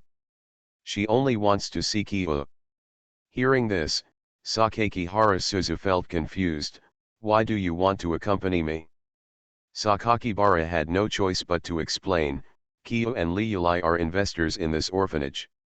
Today is Children's Day, so they are not allowed to come and take a look. Is it such a coincidence? The place where I work is the place where they invest.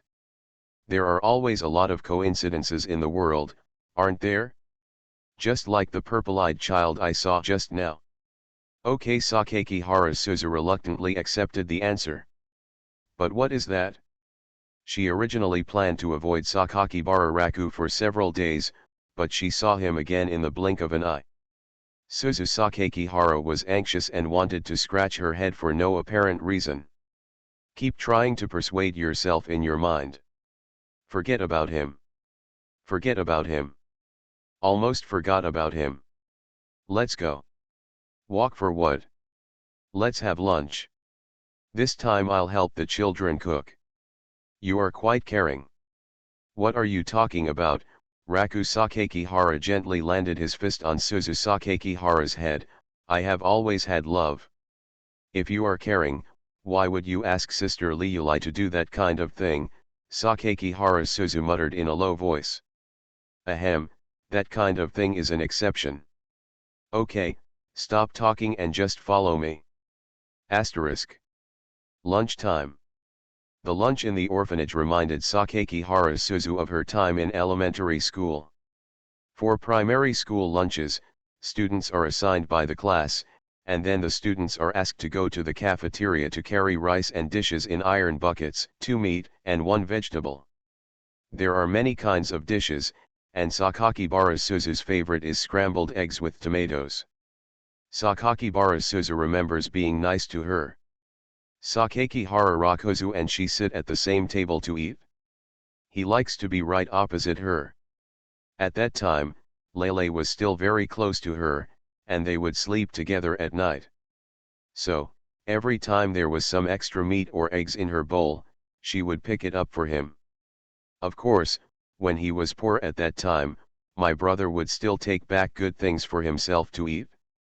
If there are chicken legs, he will give the whole chicken legs to himself.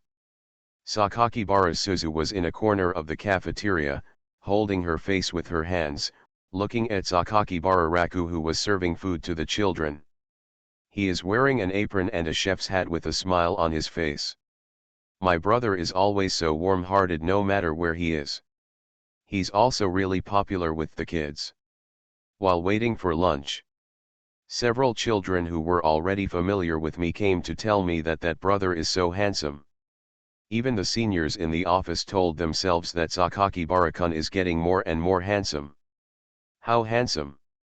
Getting more and more handsome. I think of the unanimous evaluation of Sakakihara Raku by the little girls and seniors. Sakakihara Suzu subconsciously nodded in approval and kept staring at someone's face. He is indeed handsome. Anyway. Does it mean that if I am really an orphan in this orphanage, does it mean that some things can be changed? This idea just popped into Sakakihara Suzu's mind. He was interrupted by his own initiative to shake his head. She wanted to laugh at her childish thought. How is this possible? Yes, how is this possible? So what if you understand your own thoughts? So what if he understands his own thoughts? Aren't the feelings that are already destined irreversible? Didn't I feel satisfied once when I rode the roller coaster that day? What more could you ask for? Sakakibara Suzu was watching silently, looking at Amami Nanamajetsu who was beside Sakakibara Raku helping to serve the children. Fox used to be very mischievous, but since she and Sakakibara officially started dating, she has become as virtuous as she is now. Will help someone share their affairs and take care of someone's feelings. Remember carefully. They actually took wedding photos, right? Wedding photos. Wedding photos. This kind of thing probably has nothing to do with me in my life. Sakakihara Suzu's heart tightened when she thought of this. All the bitterness that I had let go of in the past came to my mind again. When I think about my life, I will never get that kind of perfect happiness. The world in her heart became dark. Maybe what the dean said is true. For no apparent reason, the idea popped up again. Just when Suzu Sakakihara was about to continue thinking, Amami no Yuki sat next to her with a small plate. She also sat closer to the ground than usual, and her eyes were still shining with hope, which made Suzu Sakakihara a little confused. Yuki. Le ordered me to learn from you, Ling, so recently I want to stay with Ling all the time.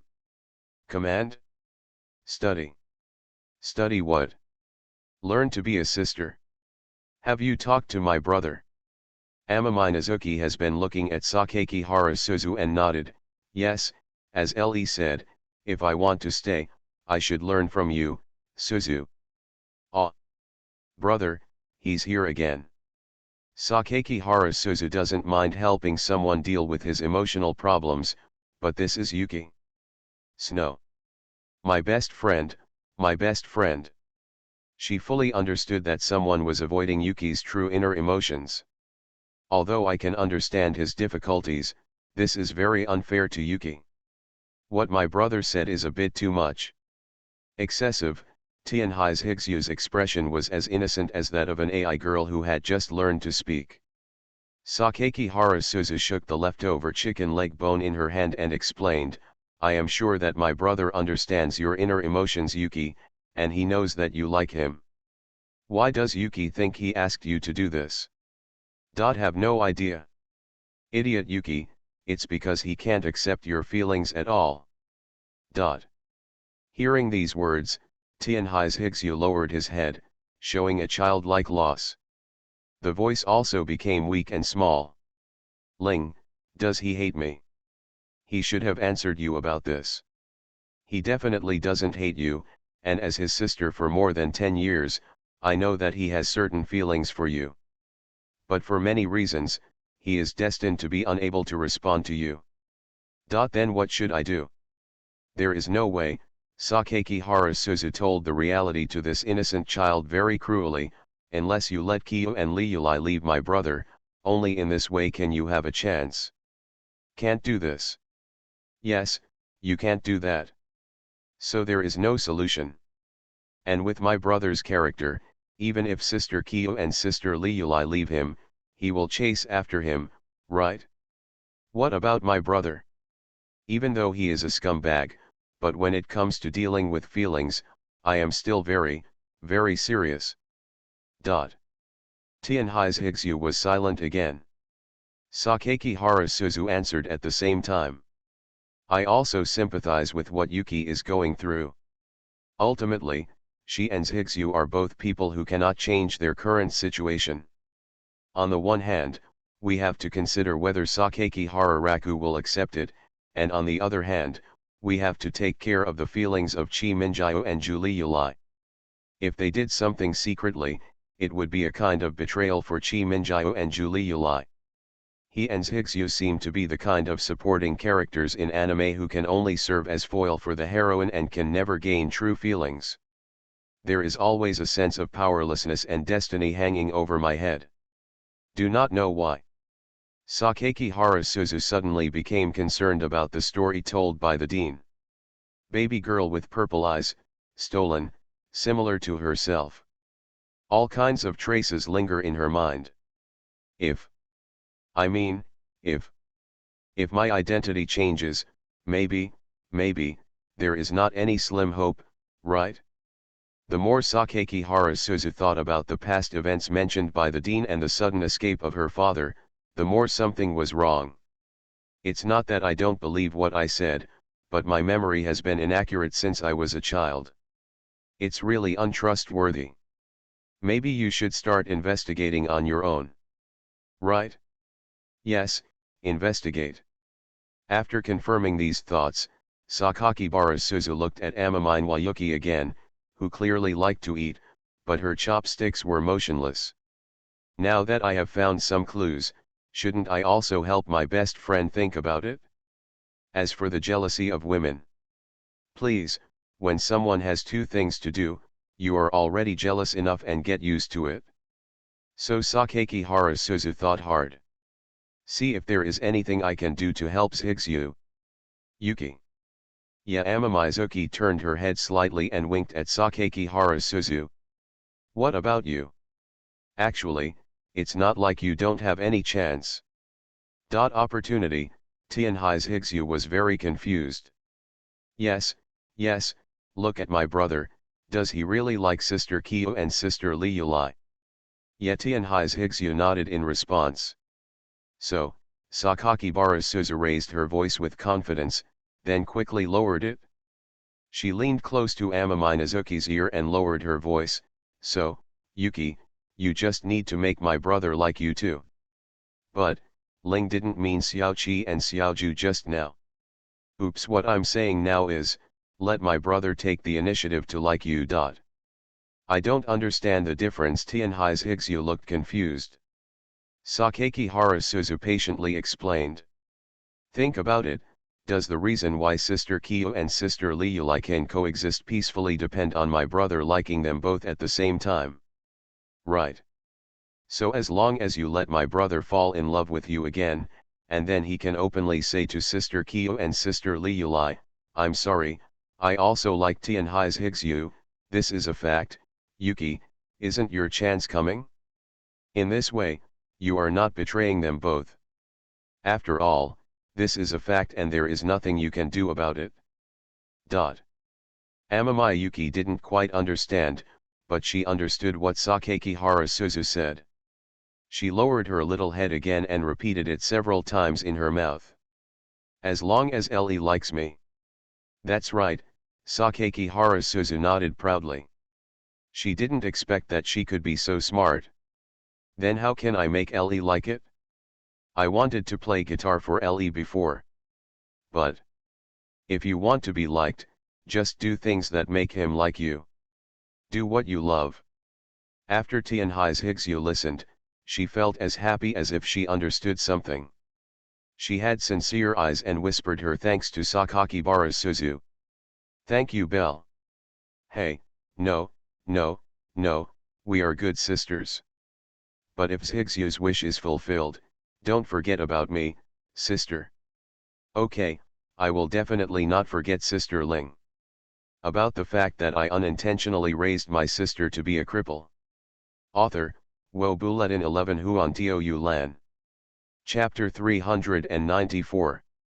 Chapter 390, The Sisterhood Between Sakakihara Suzu and Amami Nazuki. Many times. Tianhai's Hiksu station heard Ruiaoruao's voice in Zioki's room many times. One person stays on a big bed, one holds a guitar, one looks at the stars, and one silently listens to the sound of the last tram cutting through the night sky. When she couldn't sleep at night, she would always hug her legs, huddle in the corner of the room, and bury her head in her knees. She didn't know what the point of doing such a thing was. But every time I hugged my legs, huddled myself in a corner, and wrapped myself in a quilt, the warm feeling covered my whole body and mind. Tianhai's Higsu remembers this feeling. It is the warmth that you will only have when you allow yourself to hug him. Xiaoqi and Xiaoju. Can they have such a warm hug every day? The room was dark without the lights on, and the soft bed seemed too wide. Amami Yuki grabbed the white cat doll that Sakakibara Raku bought for herself on the day of her visit to the hospital on the bedside, hugged it with both hands, and observed the expression of the white cat doll with the help of the weak moonlight. The white cat squinted its eyes, its Q-version cat paws and round head fit together, making it look lazy and cute. Ellie said that because he felt that this doll resembled himself, he bought this doll as a gift to himself. I never had a chance to thank Ellie. I also want to be good to Ellie. I really want to thank you. But I have always been stupid, and my sisters at home have always said that I am stupid. The last time I tried to make fried ice cream for Ellie, I failed. I don't know how to treat Ellie well. Tianhai's Higsu stood up holding the white cat doll, put on her slippers and walked out of the room. She was going to ask her good sister Suzu-chan.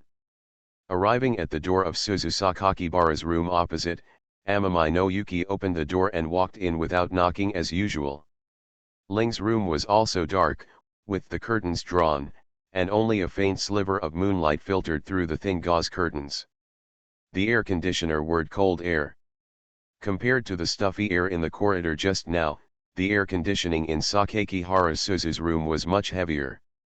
Different from what Amami no Yuki usually saw, Sakakihara Suzu was not lying on the bed sleeping, but with her eyes closed and her head leaning against the wall. Along with the blush on her cheeks, Tianhai's Higsu also saw the quilt covering her body moving slightly. Tianhai's Higsu didn't quite understand what she was doing, so she shouted to her as usual. Belle. The sudden sound suddenly woke up Suzu Sakakihara. She quickly stopped her movements and covered her head with a quilt. Amami no Yuki waited for several minutes without knowing why, and then she saw Sakakihara Suzu poking her head out from the bed like a frightened rabbit. Yuyuki. Amami no Yuki saw Sakakihara Suzu's messy hair soaked in sweat on her forehead, and became even more curious. Suzuki looks so hot. Haha, it's a little hot today. Amami Yuki glanced at the air conditioner in Suzu Sakakihara's room that showed 16 degrees, but Suzu's room is very cold. This is. Sakakihara Suzu, whose face was still very red, hesitated and only dared to show her head. She smiled very reluctantly. I have a frost constitution. I have a frost constitution, so it's generally cold for me. It's still very hot. Then why does Ling need to cover herself with a quilt? Dot. What is Ling doing? Dot. Can you tell me? This is not okay. Sakakihara Suzu suddenly panicked, and she suddenly wanted to die. How could someone do such a thing at night and still be seen? Still Yuki. And it was obviously a little bit worse just now, just a little bit worse. It's an embarrassing situation where you're not really happy yet, and you're almost discovered by your best friend. Sakakihara Suzu was suddenly able to empathize with the person who was interrupted by him that day. But Ling's expression looked very happy just now. How can there be? It is true. Dot. Sakakihara Suzu decisively chose to avoid the topic. A smile appeared on her angelic and cute face. Yuki is still looking for me so late. What are you doing? Tianhai's Higsu hugged the white cat doll. Her face as clean as snow was expressionless. Le and Zioki are together every night, and they want to find Ling to sleep with. Dot. Asshole. Sakakihara Suzu suddenly wanted to call someone an asshole. She covered her forehead with her palms, thinking that she didn't know what someone was doing. Even Yuki, who was facing the door, heard you. If there was anything to say, it was the last thing Sakakihara Suzu wanted to see. That is the pure little Yuki being polluted. Although she is the same age as him, she is still a cute child mentally. Children cannot see these. It's too soon for her. By the way, Yuki, do you know what my brother often goes to see Zioki for? Tianhai's Higsu turned her head slightly and said matter-of-factly, play games with Xiaoqi. Play games? Sakakihara Suzu breathed a sigh of relief. It seems that Yuki is still the pure Yuki. Sakakibara Suzu sat up cross-legged. She waved to Amami no Yuki and invited her to sit next to her. Suzuki-chan. Sakakihara Suzu looked at her expressionless face very naturally. She understood that Yuki's expression had always been like this. There is basically no emotion, but it is not as rigid and cold as a machine. Just like a quiet child. Yuki came to me so late. Does she feel lonely? Yeah, it's easy to understand. Yuki wants to find my brother. I want to. She nodded without hesitation, but Le is now with Xiaoqi, and Le also said that she can't go to him at night. I really like it. That's what it's like to like someone. When you have insomnia and are surrounded by loneliness, you will want to get in touch with the people you like. The thought of this. Sakakihara Suzu couldn't help but think to herself, what a sad girl. Genuine love will never be reciprocated. She was rejected again and again. It was clear that the other party did not have no feelings for her, but she was rejected countless times for various reasons. Sakakihara Suzu patted her quilt and invited Amami Yuki to get in. Probably because the kitten likes warm places very much, after Tianhai's Higsu entered her bed, she gained a touch of childlike cuteness. It was not without reason that Yuki came to see him at night. She doesn't know how to express her feelings, but that doesn't mean she has no emotions. Le goes to play with Xiaoqi every day. Amami wa Yuki's words made Suzu Sakakihara, who was lying on the same pillow with her, think silently for a while. Then tentatively ask. Yuki, are you envious of Chi Minjio? Envy that she can stay with my brother every day. Sakakibara Suzu turned over to look at her, leaning her face on the back of her hands, and whispered among her best friends that they would only have at night. Xiaoqi and Xiaoju can stay with Le all night. Amami Zio turned her face to the sky and looked at the ceiling of Sakakihara Suzu's room. Why does Yuki like my brother? The music is good. How good is it? If you want Lee's care, if you want Lee's hug, if you want Le, you can look at me more often. Why? I don't know. But Le, Le took good care of me from the beginning and gave me his room, and he slept in that small room. Le also made me a lot of fried ice cream. It was the first time I learned about food. It can be made by someone and then given to the other person. Seeing Amami Nazuki looking at the ceiling, her eyes illuminated by the moonlight, Sakeki Harasuzu didn't want to be perfunctory. She tried to understand Yuki's words. Yuki has lived the life of a young lady since she was a child. The servants were probably responsible for cooking the food and then bringing it to her, right? To her, these foods are like machines in the breeding industry that regularly deliver certain meals. They are mechanical, cold, and devoid of any emotion. It's just a job and a transaction between grandpa and the servant. There are so many things. And what about my brother?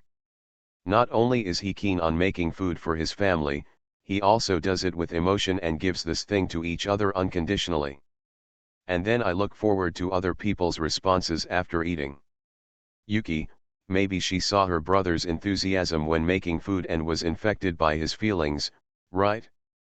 This is something that Yuki has never seen before. She has never seen anyone show a happy expression and respond enthusiastically just because they can cook delicious food for themselves.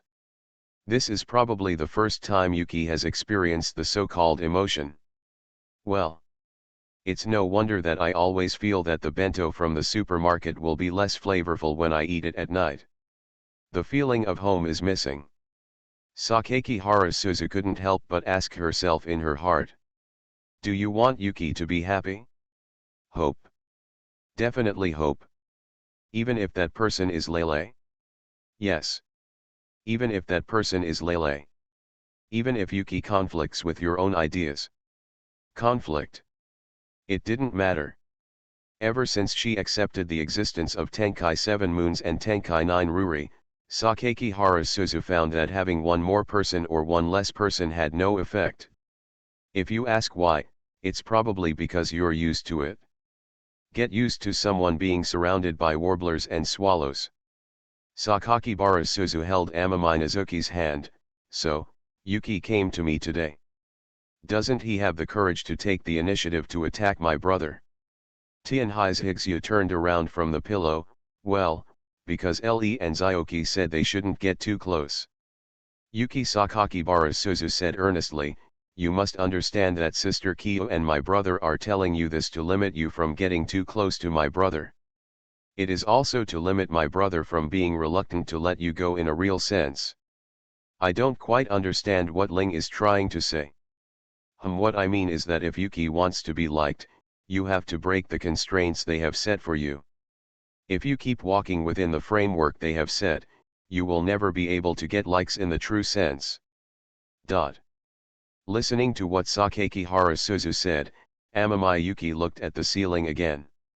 Ellie, will you be willing to respond to me? Hard to say.